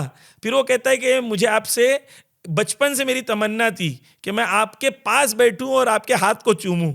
आप सोचें कि वो बंदा वो पूरे रास्ते में, हमारी सोसाइटी में सवाल करना बुरा नहीं है। हो सकता है कल्चरल कहीं पर कोई गांव में आपने देख लिया होगा, भाई वो इस्लाम नहीं है। और साइंटिफिक प्रोग्रेस देख ले आप, इसी कंट्री का अगर आप साइंटिफिक प्रोग्रेस देख ले तो नैनो टेक्नोलॉजी में, न्यूक्लियर टेक्नोलॉजी में और दूसरे मुख्तलिफ टेक्नोलॉजी में दुनिया में जो है सबसे आगे जो देश हैं उनके साथ इनका नाम होता है। और फिर यूनिवर्सिटीज़ में आप ख़वातीन की तादाद देख लें, अब तो हम तो देख रहे हैं यहाँ पर, ठीक है, जो लड़कों की तादाद से ज़्यादा है। तो कुछ लोग ये भी इश्काल उठाते हैं, अभी सवाल उठाते हैं कि यहाँ पे ऐसा होता है वैसा होता है। और खुद थियोलॉजी, फिलोसफी, जहाँ पे खुदा की एग्जिस्टेंस, नॉन एग्जिस्टेंस की बात होती है, यहाँ पे बहुत काम, किताबों पे किताबें, मकाले, पेपर्स। शायद दुनिया में सबसे ज़्यादा कहा जाए, यानी कि जो सेमिनरीज से जो रिलीज़ होता है वो शायद कहा जाए कि कुंभ में ही रिलीज़ होता है। यानी जो लेवल ऑफ डेप्थ जो है थियोलॉजिकल आर्ग्यूमेंट्स के अंदर जो यहाँ मौजूद है, शायद ही दुनिया में कहीं मौजूद होगा। हम लोग एक और यहाँ पर डिस्कशन पे जाते हैं कि ये जो एथीस्ट होते हैं, एक तो पहली चीज़ मुझे, मेरे लिए बहुत ताज्जुब है कि मैं रात को रिसर्च कर रहा था, थोड़ा पढ़ रहा था, तो जो किताब का और जो ऑथर का ये नाम ले रहे हैं, उन्होंने अपनी किताब में लिखा है कि मैं एग्नोस्टिक हूँ, मैं एथीस्ट नहीं हूँ।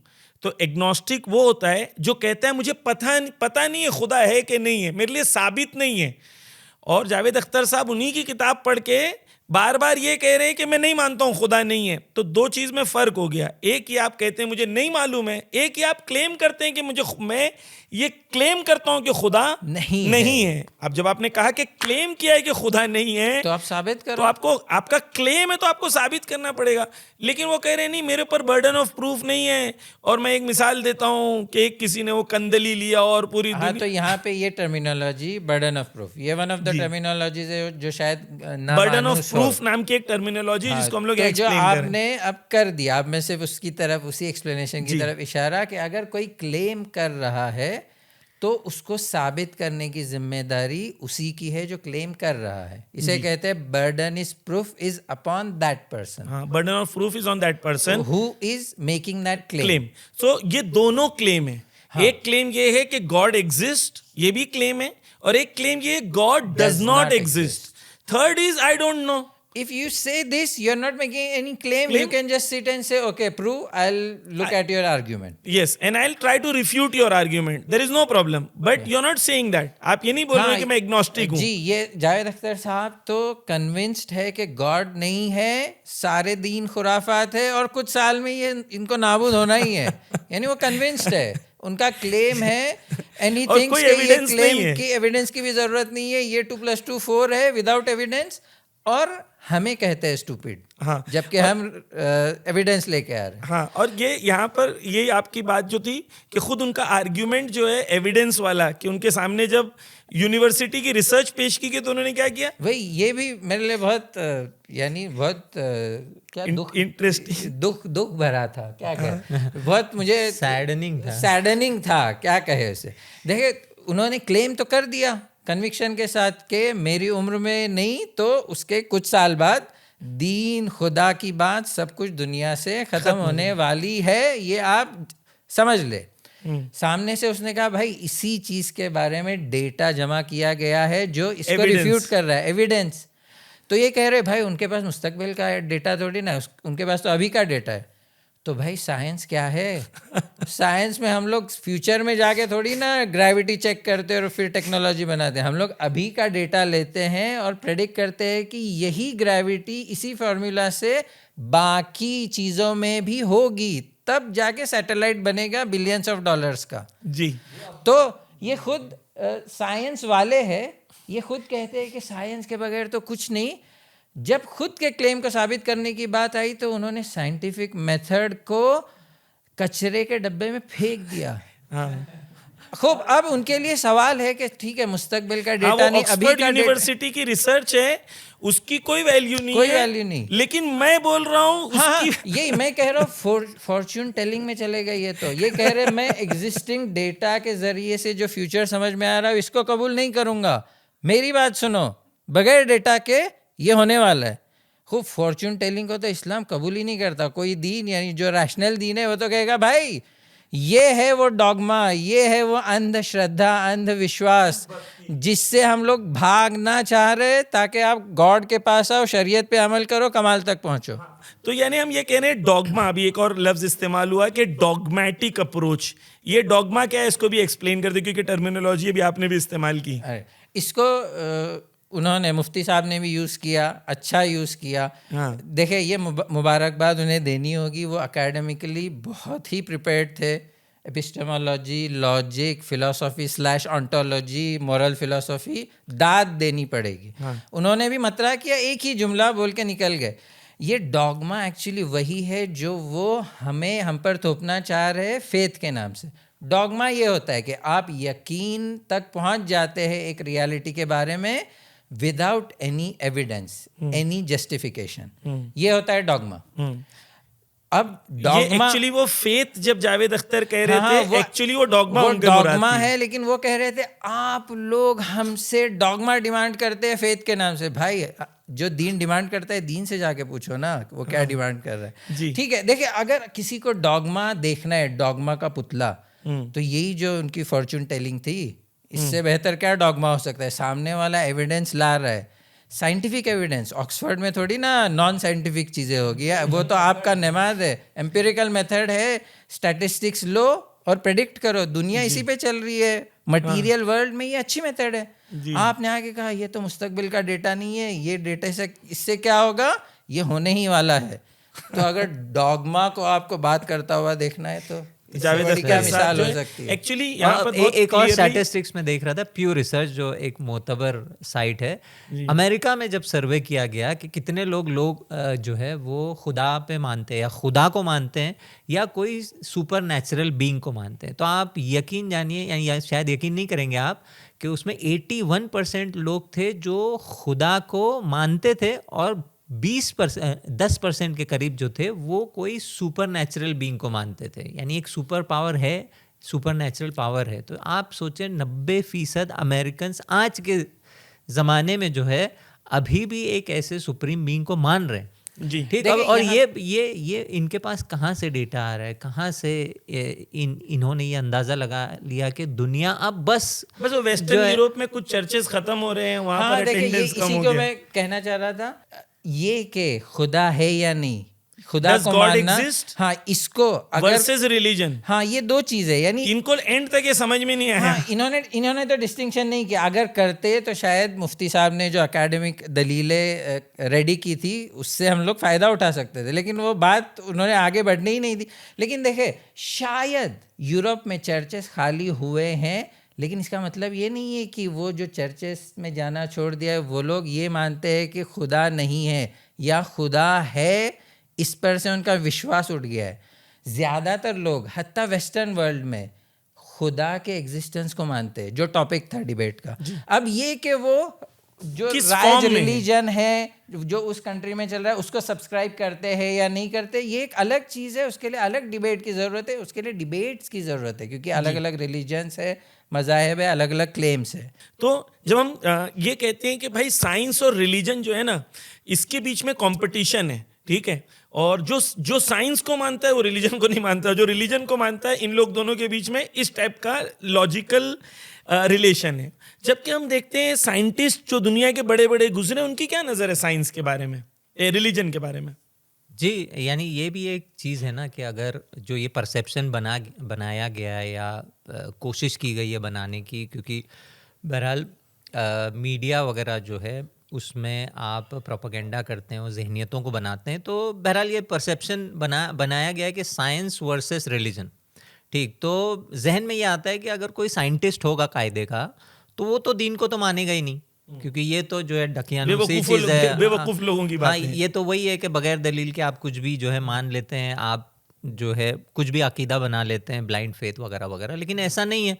जबकि हमारे जो पुराने साइंटिस्ट हैं जैसे न्यूटन है, आइंस्टाइन है, जो मारूफ नाम है, या प्लैंक है जिसने क्वांटम फिजिक्स का, क्वांटम मैकेनिक्स का जो तस्वुर पेश किया, ये सारे अगर आप जाके देखेंगे तो कहते हैं कि हम जब इस दुनिया को, कायनात को देखते हैं साइंटिफिकली, तो इसमें जो ऑर्डरलीनेस है, इसका जो स्ट्रक्चर है, इसको देख के हम ये कह ही नहीं सकते कि इसके पीछे कोई एक कॉन्शियस बीइंग नहीं हो या एक कॉन्शियस जिसके पास ये इंटेलेक्ट हो, ये हम कर नहीं सकते।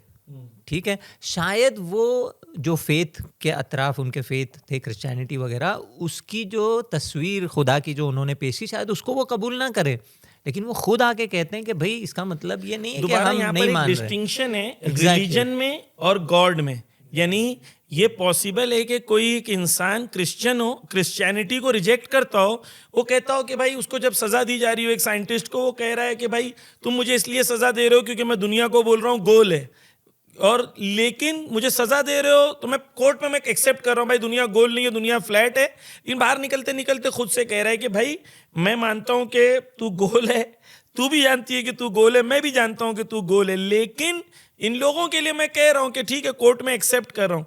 तो वो रिलीजन के एक कानून को रिजेक्ट करता हो, रिलीजन के कुछ हिस्से को रिजेक्ट करता हो, या हद तक किसी टाइप के रिलीजन को कंप्लीटली रिजेक्ट करता हो, डज नॉट मीन कि उसने गॉड को रिजेक्ट किया है, ये एग्जिस्टेंस ऑफ गॉड को रिजेक्ट किया है। जी बिल्कुल, अभी भी बहुत सारे ऐसे साइंटिस्ट हैं जो खुदा को मानते हैं, प्रैक्टिसिंग जो है वो जो भी फेथ पे है वो प्रैक्टिसिंग जो है सिटीजन या जो भी इंसान की तरह वो ज़िंदगी करते हैं, और कहते हैं कि नहीं ये साइंटिफिक टेम्परामेंट जो जिसका बहुत बार जिक्र होता है, ये बायस बनाए कि मेरा फेथ और स्ट्रांग हो। जी, ठीक है, ये भी कहते हैं टेम्परामेंट आपको खुदा की तरफ लेके जाता है, ये बहुत ही एक अच्छा वो है।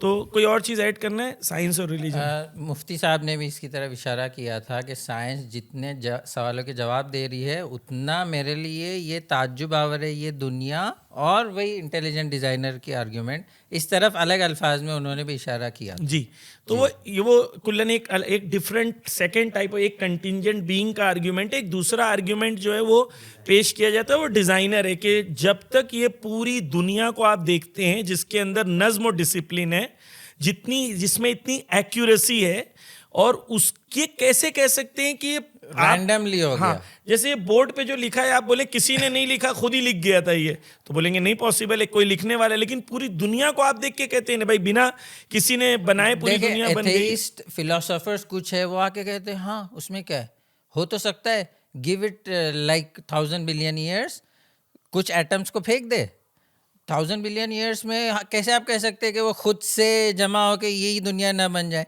तो देखिए जब हम लोग आर्ग्यूमेंट देते हैं तो सामने से कहते हैं कॉमन सेंस नहीं है तुम्हें, ये डेटा ला एविडेंस। जब हम लोग इस तरह से कहते हैं भाई क्या कॉमन सेंस है कि ये बोर्ड पे ये इंक खुद से आके रैंडमली ऐसे बन जाए, या बाइक के पुर्जों को फेंक दो वो बाइक बन जाएंगी रैंडमली, हिल हिल के अर्थक्वेक हो जाएगा मसलन, आप क्या हंसेंगे ना। हम लोग जब आर्ग्यूमेंट देते रहे डिज़ाइनर की तो कुछ फिलोसोफर्स आगे फिर बाल की खाल निकालना शुरू करते, शायद हो जाए, हमें क्या पता, 1000 बिलियन ईयर्स, यानी इस तरह की बातें ये लोग ने लिखी है किताबों में।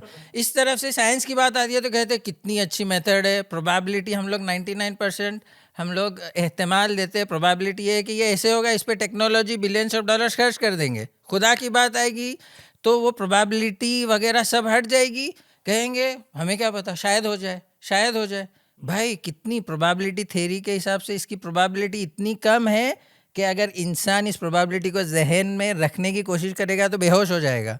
लेकिन आप इसको नहीं मानेंगे, खुदा की बात आएगी तो इसको नहीं मानेंगे, साइंस इसी पे चलता है। देखिए एक और बात उन्होंने की थी कि सब कुछ रैंडम है। हाँ, हम भी कोई बेहुदा रीजन की वजह से, यानी ये खुद जो है अजीब इंसान। अब आप देखें ये रैंडमनेस, ये अगर रैंडम है सब कुछ, तो मुझे आप एक बात बताइए कि जो ये इतने हजारों साइंटिस्ट आज लेबोरेटरी में क्या कर रहे हैं, क्या कर रहे हैं लेबोरेटरी में? एक साइंटिस्ट लेबोरेटरी में जाता है ताकि ये जो नेचर के अंदर लॉज है उसको डिस्कवर करे ना, यानी वो कोई फॉर्मूला फाइंड आउट कर रहा है ना। फॉर्मूला का मतलब क्या होता है? एक डिसिप्लिन है ना। तो जब डिसिप्लिन है तो वहाँ रैंडमनेस कैसे आया? ठीक है, दोनों चीज ऑपोजिट। हाँ, आपने ऑब्जर्व किया और आपका क्योंकि डेटा कामिल नहीं है तो आपको लग रहा है कि रैंडम है। अगर वाकई हर चीज रैंडम होती तो आप मुझे बताया साइंस खुद मर जाता। साइंस ठीक बनता है, ही नहीं, साइंस यानी ये जो रिलीजियस और जो खुदा को मानने वाले उनकी नैया डुबाने चले, ये खुद की नैया डुबा रहे। देखें हाँ, इलॉजिकल बातें हैं, एक खुद अपनी बातों को दूसरी बातों से कॉन्ट्रडिक्शन है। वही वंस अगेन क्योंकि एकेडमिक स्टडीज़ नहीं है और पढ़ के नहीं आए हैं, उन्होंने बस ऐसी सोचा है कि चार चीज़ें जो हैं, क्योंकि माहौल होगा मैं शेर पढ़ दूंगा और लोग तालियां बजा देंगे।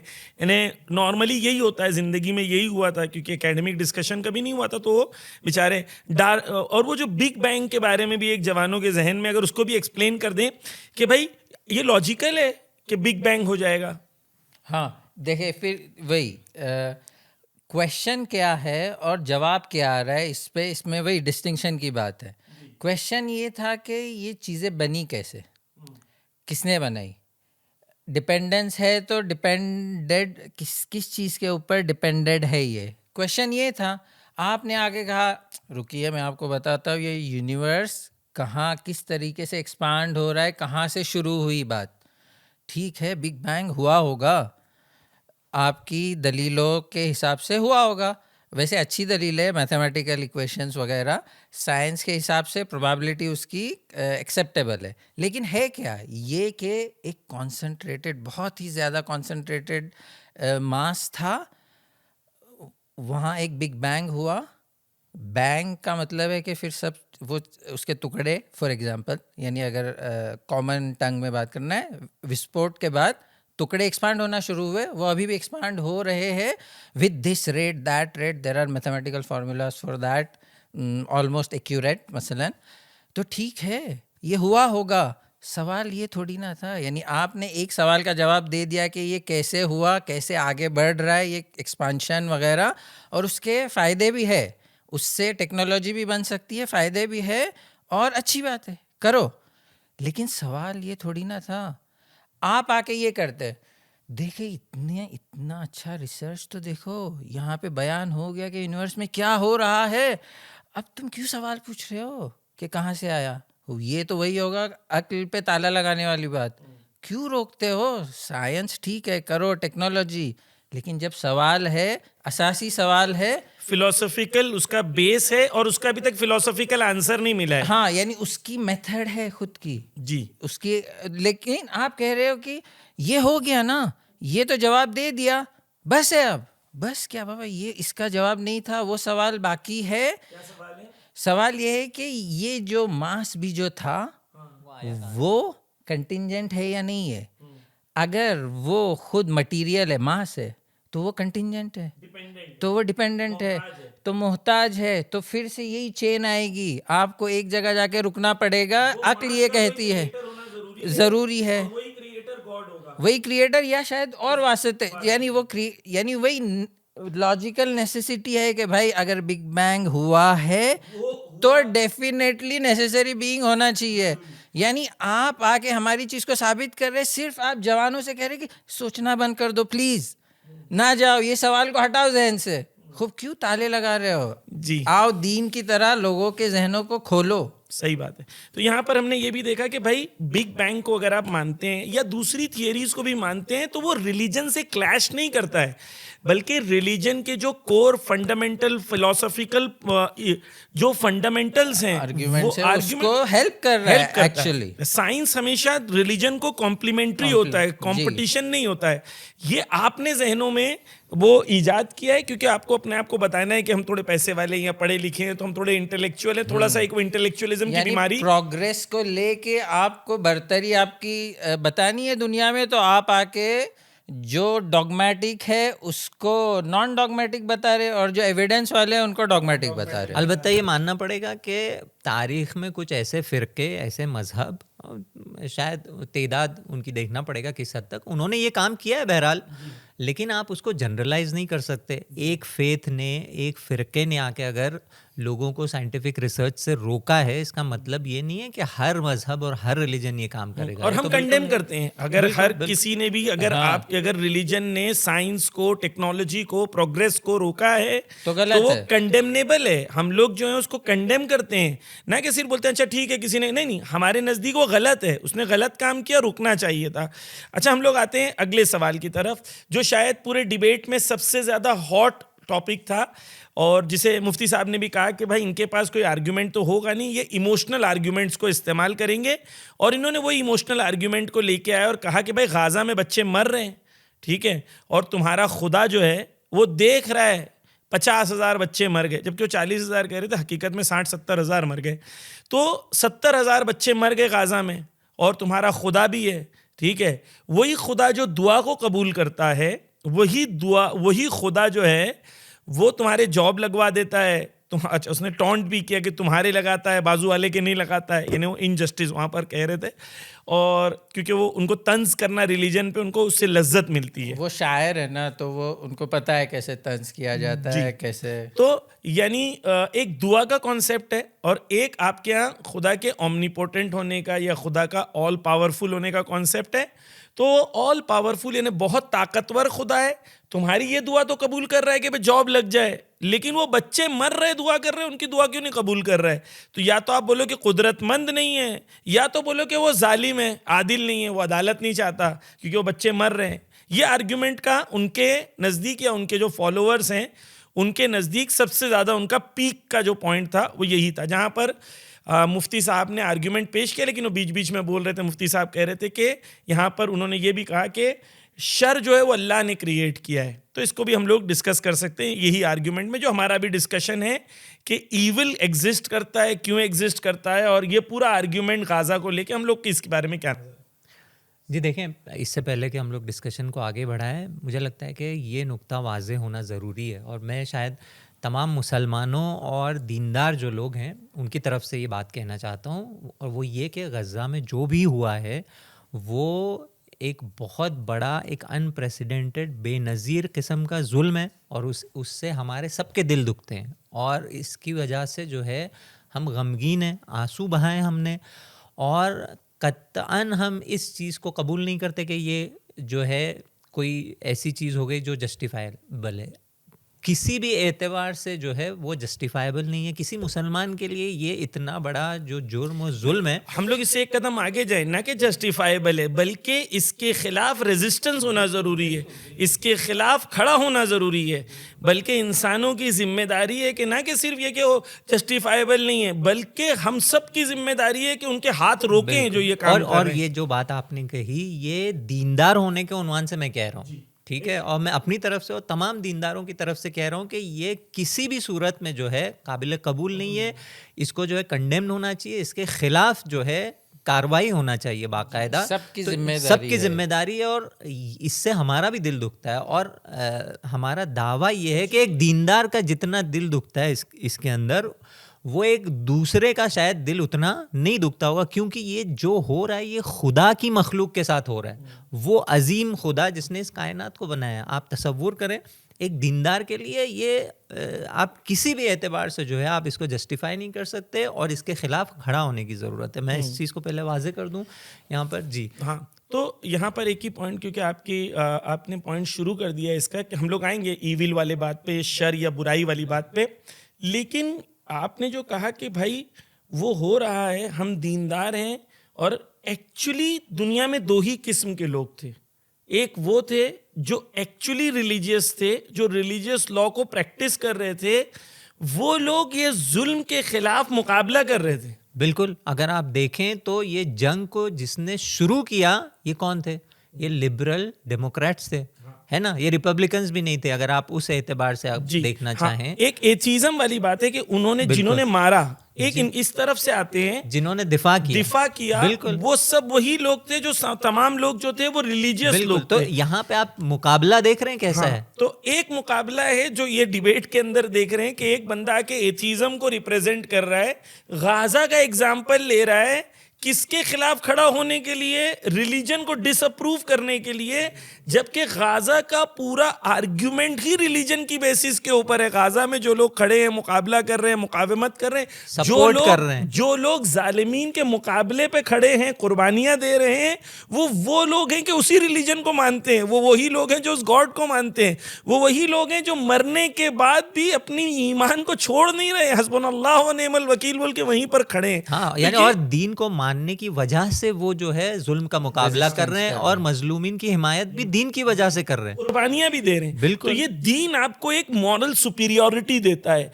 जो आपको एथिज्म नहीं देता, कि आपकी कुर्बानी के बावजूद भी आप सुप्रीम हो सकते हो, यानी आप शहीद होने के बाद, ये एथिज्म में तसव्वुर नहीं है।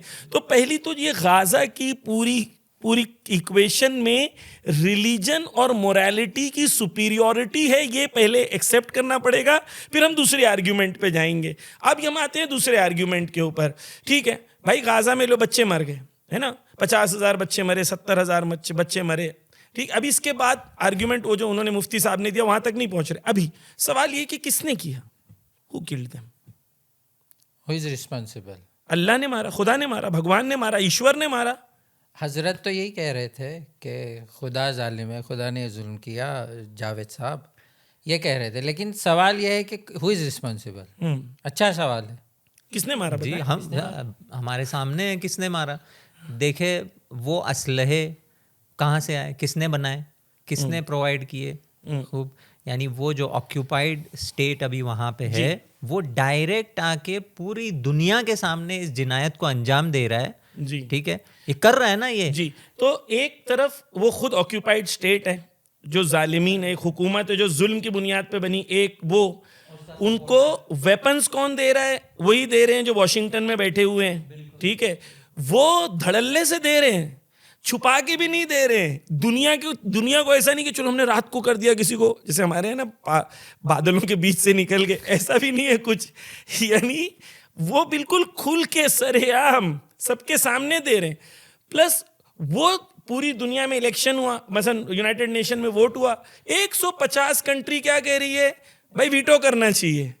10 कंट्री आके कहती नहीं करना चाहिए। वीटो पावर यूज करके कह रहे जेनोसाइड कंटिन्यू करो, जबकि 150 कह रहे कि रोको इसको, सीज फायर। तो ये 10 कौन है? ये 10 जिम्मेदार नहीं है।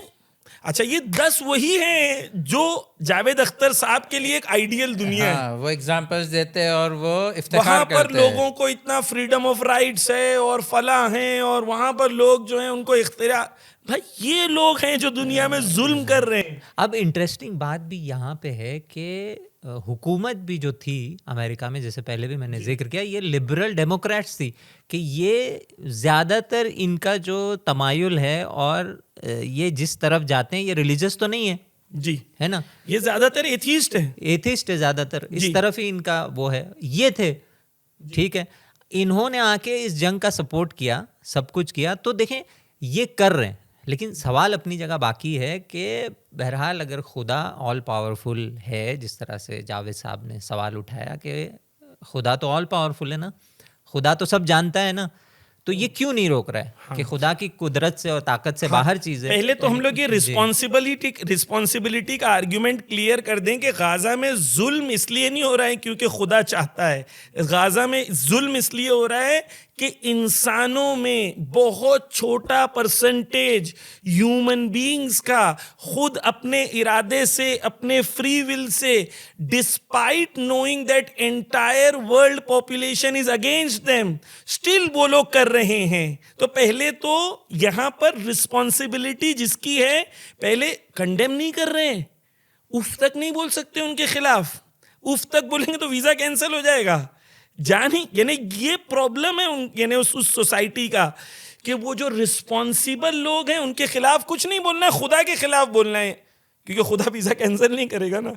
तो यहां पर हम लोग का एक आर्ग्यूमेंट क्लियर हो गया कि भाई, अच्छा ये भी दूसरा आर्ग्यूमेंट, जैसे कोमेल भाई आपने बहुत अच्छे से कहा कि एथिज्म आके प्रेजेंट करता है, oh we are so moral people, you know there is no war that we created, और यू नो जो भी दुनिया में लड़ाई है, जंग है, ये रिलीजियस लोगों की वजह से है। रिलीजन एल्कोहल की तरह है, रिलीजन जो पी लेता है वो एल्कोहलिक हो जाता है।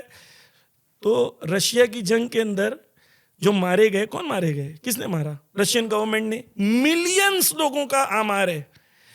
आप उसके अंदर चाइना के अंदर एंटी रिलीजन गवर्नमेंट, यानी सोशलिज्म, एंटी एथेइस्टिक, यानी वो रिलीजियस लोगों को पकड़ पकड़ के मारने वाली गवर्नमेंट, मिलियंस में लोगों को मारा। जबकि मसलन उनका दावा ये है, उनकी बिलीफ ये है, मसलन मार्क्सिज्म या उनके इस टाइप की आइडियोलॉजी की ये है कि सोसाइटी में कुछ लोग हाथ पैर की तरह होने चाहिए जो सोसाइटी जुड़े के हुए हो एक अंदर और दूसरे के प्रेशर क्रिएट करें, हत्ता वो जो पार्ट नहीं काम कर रहा उसे मारे।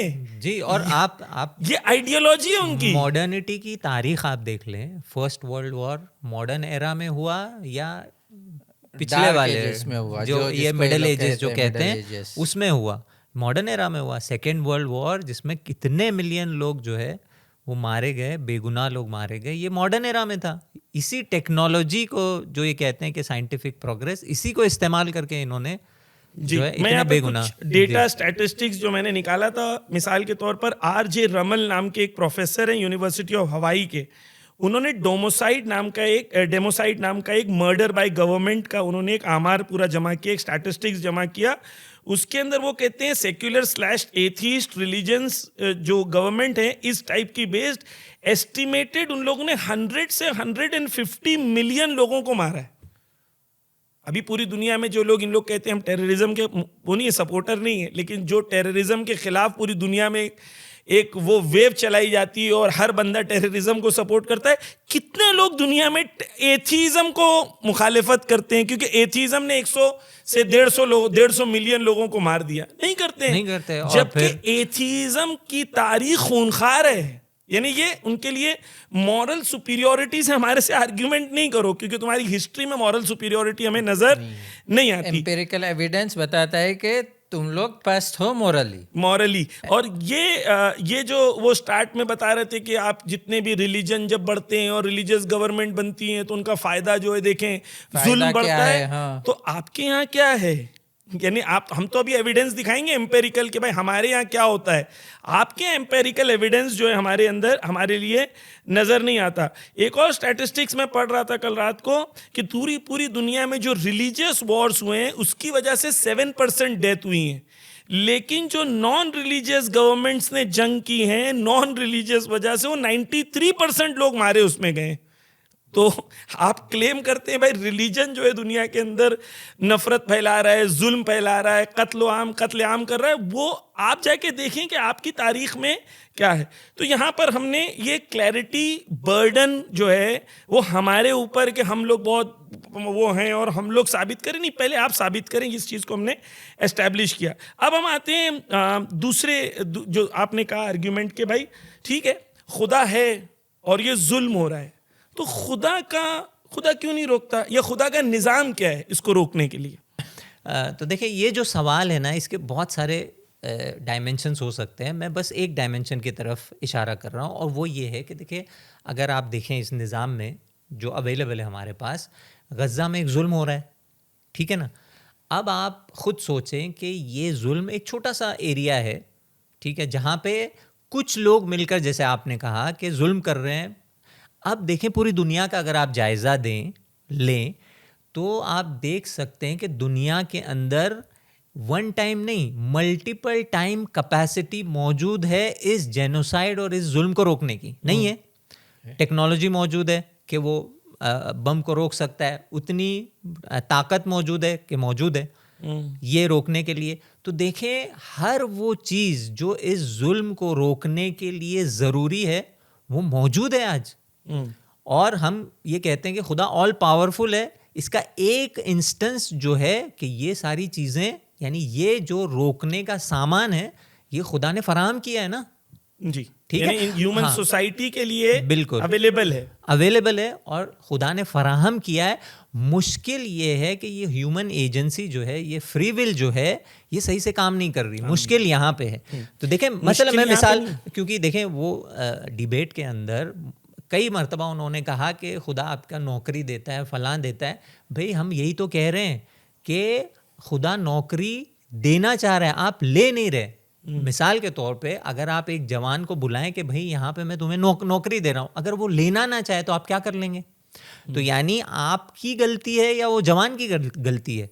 यानी देखिए बर्डन जो है वो लोगों के ऊपर है जो मदद नहीं कर रहे। ऐसे लोग जो किसी भी कैपेसिटी में मदद कर सकते हैं और इसको रोक सकते हैं, और इसमें सरे फहरिस्त वो लोग हैं जिनके पास कैपेसिटी है। और हर शख्स जो अपनी कैपेसिटी में इसके खिलाफ बोल रहा है, इसको रोकना चाह रहा है, वो खुदा के नज़दीक माजूर है। जी, उसको जवाब गु है, यानी उसको जवाब देना होगा। यानी क्या, यानी कि हम कह रहे हैं कि गॉड ने एक सिस्टम क्रिएट किया है, इस सिस्टम के अंदर कैपेसिटी है जुल्म को रोकने की। वो सिस्टम क्या है?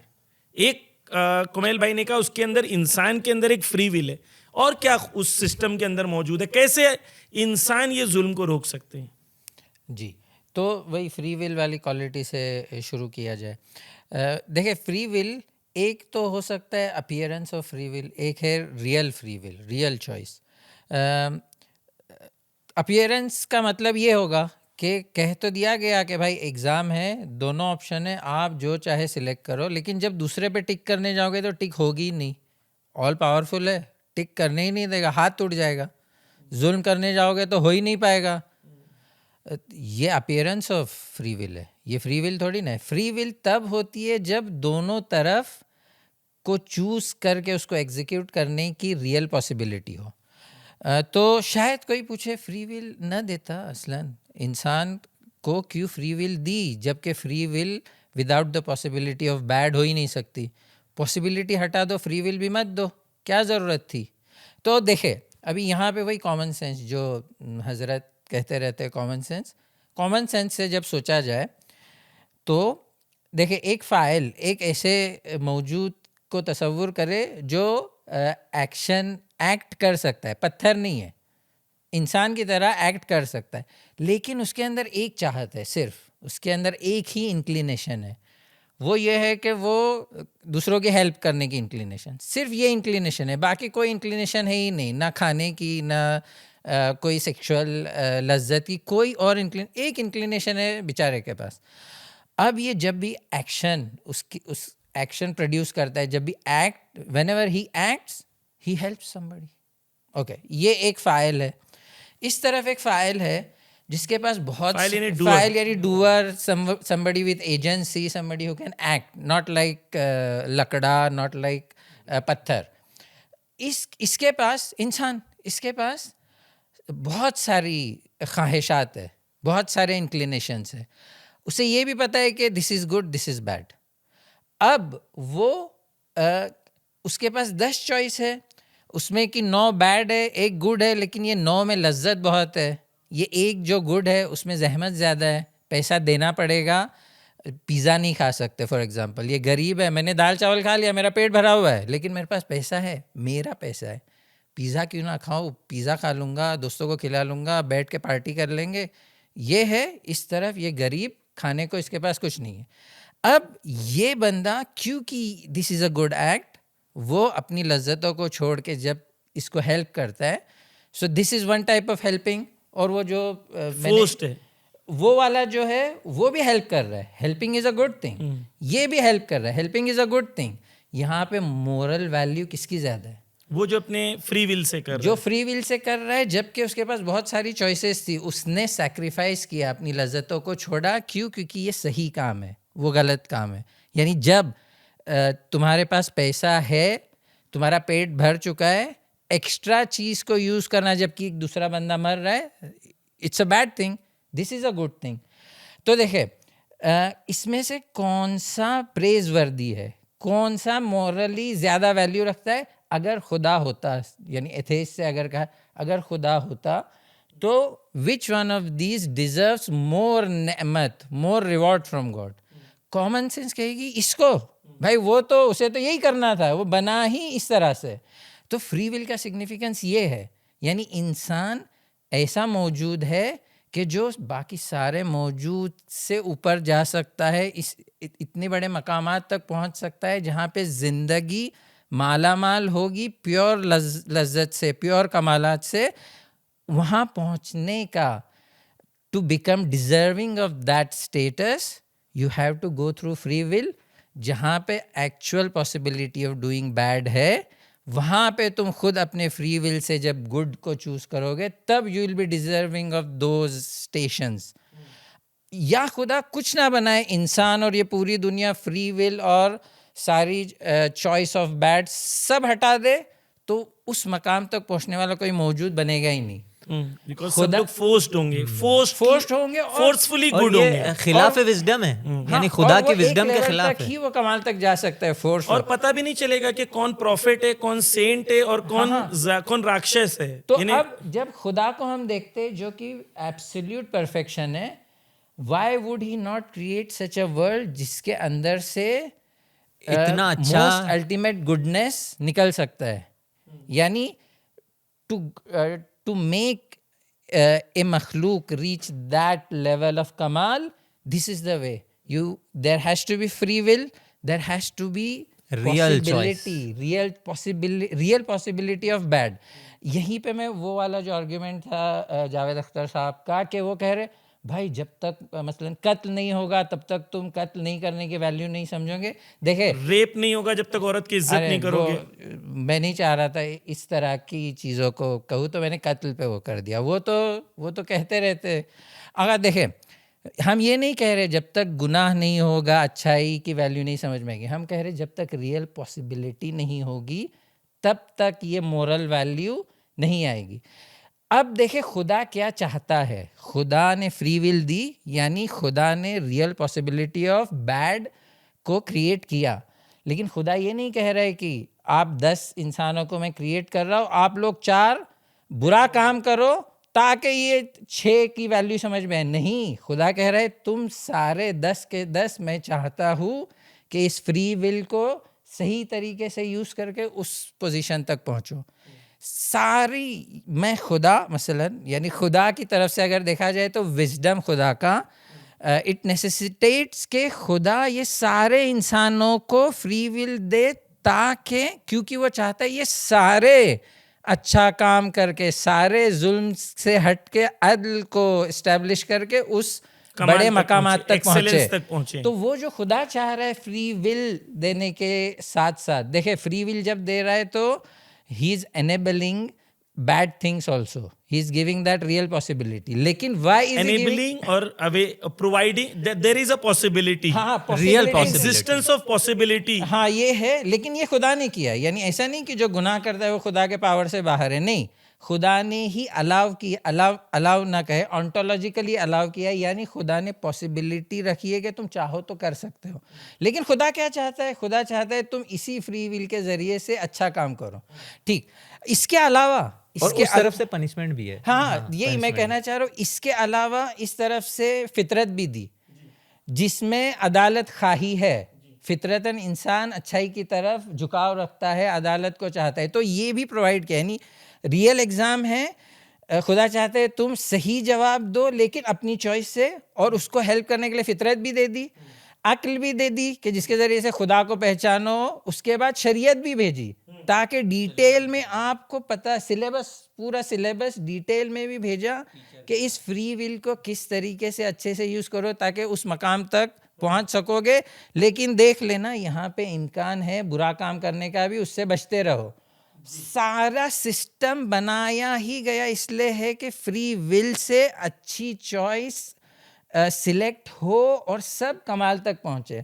अब इस निज़ाम में जहाँ पे सारी मेहनत ये है कि तुम अपनी चॉइस से अच्छे काम करो, यहाँ पे वो लोग, वो मादूद लोग जो जालिम ऊपर बैठे हुए खूंखार, ये लोग जब आके फितरत को ठुकरा के, अक्ल को ठुकरा के, शरीयत को ठुकरा के आके 50,000 या 70,000 इनोसेंट बच्चों की जान ले रहे हैं उनकी माओं के सामने, तो अब आप ये कैसे कह सकते हैं कि खुदा जालिम है? खुदा ने तो सारा सिस्टम ये बनाया था कि भाई तू अच्छा चॉइस सिलेक्ट करके कमाल तक पहुंच, तू नेतन्याहू, तेरे लिए सब कुछ आया, तूने सबको ठुकराया, जाके बुरा काम कर रहे हो। अब ये आके कह रहे कि मैं ऐसे खुदा का रिस्पेक्ट नहीं कर सकता। भाई यहाँ पे बुरा काम, जुल्म सिर्फ नेतन्याहू ने किया है, खुदा ने जुल्म नहीं किया। खुदा तो इस दरिंदे को भी चाहता था कि वो जन्नत में पहुंचे, वो उस कमाल तक पहुंचे। दोनों चीज़ यहाँ पर मेरे लिए क्लियर हो गई। ये मैं चाह रहा हूँ एक बार व्यूअर के लिए भी एस्टैब्लिश कर दें। एक तो हमारे यहाँ कुल्लन एक कॉन्सेप्ट ऑफ फ्री विल है, जहाँ पर इंसान अपने इख्तियार से चूज़ करेगा what is right and what is wrong. Secondly, यही मॉरल सुपीरियोरिटी का क्लेम भी है कि भाई अगर चूज करके अगर अच्छा बनेगा तो तुम मॉरली सुपीरियर हो, चूज नहीं कर रहे हो और मॉरली सुपीरियर बनना चाह रहे हो तो कोई तुम्हारी मॉरल सुपीरियोरिटी नहीं है, अगर ये फोर्स्ड है। तीसरी चीज, खुदा ने फितरत दी, फितरत के मुताबिक तुम्हें कहा कि तुम्हारी फितरत है जो तुम्हें जस्टिस की तरफ हमेशा मायल करती है। पूरी दुनिया में प्रोटेस्ट हो रहे हैं, वो ये रीजन है कि खुदा ने, गॉड ने ह्यूमन बींग्स को जस्टिस के कॉन्शियस के साथ पैदा किया है, ये इसके अंदर हमने कहा। फिर उसके बाद हमने कहा कि भाई ये पूरी दुनिया के अंदर हम फितरत देख रहे हैं, अक्ल दिया खुदा ने कि भाई अक्ल के जरिए से इंसान गेज कर सकता है राइट और रॉन्ग के बीच में। ये तमाम रिसोर्सेज के साथ इम्तिहान में रखा, तो इम्तिहान ये दुनिया है। शरीयत भी भेजी, हाँ, ताकि शरीयत भी भेजी डिटेल्ड ताकि प्लान क्लियर हाँ, हो जाए कि what is right what is wrong, क्या Detailed करना है, planning। Detailed plan. हाँ, शरीयत भेजी, नबी भेजा, कुरान भेजा, ये सब के बाद खुदा ने कहा तुम्हारा इम्तिहान है ये दुनिया में, ये दुनिया में तुम इम्तिहान दोगे तो एक और दुनिया है, वहां पे तुम्हें अज्र मिलेगा। अब हम लोग अज्र की तरफ जाएंगे जो दूसरी दुनिया है। लेकिन इस दुनिया में जुल्म इसलिए नहीं हो रहा है क्योंकि अल्लाह कर रहा है, बल्कि जुल्म इसलिए हो रहा है कि ह्यूमन बीइंग्स अपनी रिस्पॉन्सिबिलिटी को सही से अदा नहीं कर रहे हैं। अगर तमाम ह्यूमन बीइंग्स कल चाहें कि तमाम दुनिया के इंसान जो वाकई गाजा के लिए परेशान हैं वो रास्ते पे आएं और पूरी अपनी गवर्नमेंट्स को ब्लॉक कर दें और कहें जब तक यूनाइटेड नेशन ये इजराइल के तमाम रिसोर्सेज को बैन ना कर दे, जब तक हम लोग नहीं खड़े होंगे, जब तक पैलेस्टाइन आज़ाद ना हो हम लोग घर नहीं जाएंगे। पूरे इंसान अगर ये कल सुबह उठ के कर दे, 7 दिन में इजराइल खत्म हो जाएगा। नहीं खत्म होगा, 7 भी शायद ज्यादा है। हाँ, यानी मैं कह रहा हूँ जी, मैक्सिमम 7 जी, दिनों जी। में, यानी ह्यूमन कैपेसिटी में है justice with free will, execution of justice, ये तमाम चीजें जो हैं वो उसके अंदर बिल्कुल और खुदा भी मौजूद चाहता है कि ये हो। खुदा ये नहीं चाहता कि तुम फ्री विल से जो चाहे करो, फ्री विल दिया है ताकि अदल को वो हम एस्टैब्लिश लोगों ने करे। कुरान की आयत भी पढ़ी कि तमाम इंसानों को और शरीयत को भी खुदा ने इसीलिए भेजी ताकि इंसान खड़े हो, ले यकूमन नास हो बिलकिस्त। एक और नुक्ता बस मैं इजाफा का यहाँ पे करना चाहूँगा, चूँकि सलमान भाई ने जो वो रियल पॉसिबिलिटी की बात की, मुझे लगता है कि इस पे जितना सोचा जाए और जितना काम किया जाए वो कम है। चूँकि खुदा ने इस कायनात में इंसानों के लिए ये रियल पॉसिबिलिटी जो क्रिएट की है कि वो गुड भी अंजाम दे सकता है और इविल भी अंजाम दे सकता है। और हाँ, और ये छोटी चीज़ नहीं है। खुदा की अज़मत को, खुदा के जो मर्सी है उसको मद्देनज़र रख के ये छोटी चीज़ नहीं है। और चूँकि खुदा चाहता है कि बेहतरीन चीज़ ईजाद हो, ठीक है, वो बेहतरीन मकामात तक ये मखलूक पहुँचे, लेकिन साथ में फिर उसका जो लाजमा है, इम्प्लिकेशन, वो ये है कि रियल पॉसिबिलिटी। अब देखें कुरान ने इसको पोर्ट्रे करने की कोशिश की है। सूरह बकरा में इस आयत को अगर आप देखेंगे, इज़ क़ाल रब्बुका लिल मलाइकति इन्नी जाइलुन फिल अर्द खलीफा, यानी जब मलाइका को पता चला कि खुदा ऐसी मखलूक बना रहा है, खुदा का जानशीन, यानी क्या, यानी वो पॉसिबिलिटी दे रहा है उसको, ये इख्तियार दे रहा है। इंसान को अल्लाह ने, खुदा ने कुरान में डिफाइन किया किस तरीके से कि मैं जमीन पर अपना खलीफा बना रहा हूँ, रिप्रेजेंटेटिव बना रहा हूँ। यानी यहाँ पर एक इंसान की बात नहीं हो रही है, खास मुसलमानों की बात नहीं रही। खुदा का डिजायर ये है कि हर इंसान गॉड्स रिप्रेजेंटेटिव ऑन अर्थ बने। हाँ, ये आयत कह रही है। तो खिलाफत के अंदर जो जिम्मेदारी छुपी हुई है ना, और जिम्मेदारी में फिर आपको चॉइस की पॉसिबिलिटी होनी चाहिए। अब जब मलाइका ने इसको देखा, जवाब क्या दिया कि उनको क्या दिया, अतजअलु फीहा मई युफसिदु फीहा व यस्फिकु दिमा। ये छोटी बात नहीं है, आप इसको जरा गहराई में जाएं इस आयत की। मलाइका कह रहे हैं कि आज तक हमने ये पॉसिबिलिटी का तसव्वुर भी जो है सख्त है हमारे लिए कि भाई ये क्या कर देगा। यानी अगर उस तरफ इसने फ्री विल को इस्तेमाल किया तो ये क्या क्या कर सकता है, के लिए इस्तेमाल किया तो ये देखें कितना खून बहाएगा। बिल्कुल तर्जुमा कर दें आयत का जी, कि जमीन पे फसाद करेगा और खून बहाएगा। क्यों? क्योंकि फरिश्ते जो है उसी एंगल को देख रहे थे कि जिसमें फ्री विल का गलत इस्तेमाल करना है, नेगेटिव उसको। फिर खुदा ने कहा कि इन्नी आलमो माला तालमून, तुम उसकी ब्यूटी को नहीं देख पा रहे हो, तुम इसके नतीजे में अगर इसने इस रियल पॉसिबिलिटी के बीच में अगर अच्छी चीज सिलेक्ट कर ली तो क्या हो जाएगा, इसको नहीं देख रहे। दैट बटरफ्लाई, हाँ, दैट बटरफ्लाई। और ये इसी तरह का निजाम क्रिएट करके जो है हो सकता है, इसके बगैर नहीं हो सकता। तो कुरान ने इसको जो है इशारा किया इसकी तरफ। यहाँ पर एक और बात जो है, अल्हम्दुलिल्लाह मुझे लगता है कि फ्री विल और इसकी जो गाज़ा के हवाले से काफ़ी मेरे ख्याल से मुफीद गुफ्तगू हुई। जवानों से भी कहूँगा कि आप लोग इसको देखें। शहीद मुताहरी की किताब है जस्टिस ऑफ गॉड और एक किताब है मैन एंड यूनिवर्स। दोनों का स्क्रीन पर आपके सामने वीडियो इमेज लगा दी गई है और इंशाल्लाह QR कोड भी लगा देंगे ताकि आप डायरेक्ट जाके क्लिक कर सकें वहाँ पर। तो ये किताब को आप पढ़ें जहाँ पर इसका डिटेल एक्सप्लेनेशन आपको इंशाल्लाह मिलेगा। एक और लास्ट मेरे ख्याल से कॉन्वर्जेशन हमारी पूरे डिस्कशन की रहेगी कि भाई ठीक है ये जस्टिस ऑफ गॉड है, लेकिन एक जब तक हम हियर आफ्टर को तसव्वुर नहीं करते, क्योंकि टेस्ट की बात हुई है, तो ये दुनिया में वो जो रियल पॉसिबिलिटी है जिसकी तरफ आपने इशारा किया, उसका रियल रिवॉर्ड या सज़ा दोनों इस दुनिया में पॉसिबल नहीं है। एक बार मसलन एक जालिम है जिसने 70,000 बच्चों को मार दिया, इस दुनिया में पूरी दुनिया भी उसको मिलके सज़ा देना चाहे तो क्या सज़ा दे सकती है? वो उसके लिए एक पॉसिबिलिटी होना ज़रूरी है जो हियर आफ्टर की पॉसिबिलिटी है, जहां पर दोनों जिन्होंने गुडनेस को चूज किया है उनको एक्सेलेंस भी उस लेवल का मिले और जिन्होंने ईविल और बुराई को चूज किया है उनको सजा भी वही लेवल की मिले।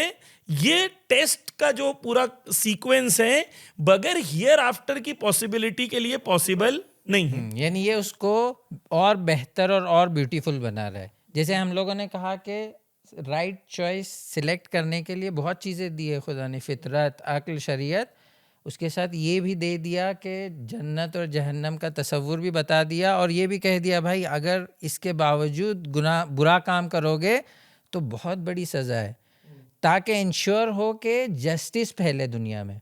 इसके बावजूद ये लोग गुनाह करते, यानी वही आखिरत वाला सिस्टम आने से ये इम्तिहान और मॉरल एक्सेलेंस और attaining that highest level of लज्जत कह ले, प्लेजर कह ले, कमाल कह ले, जो कि प्योर कमाल है। देखें यहाँ के जो प्लेजर्स होते हैं वो कंटामिनेटेड, वो मादी, लिमिटेड वगैरह, तो ये आके इस सिस्टम को और ब्यूटीफुल और एफिशिएंट और deserving of such a God बनाता है। यानी इतना अच्छा गॉड का सिस्टम इतना अच्छा ही होना चाहिए।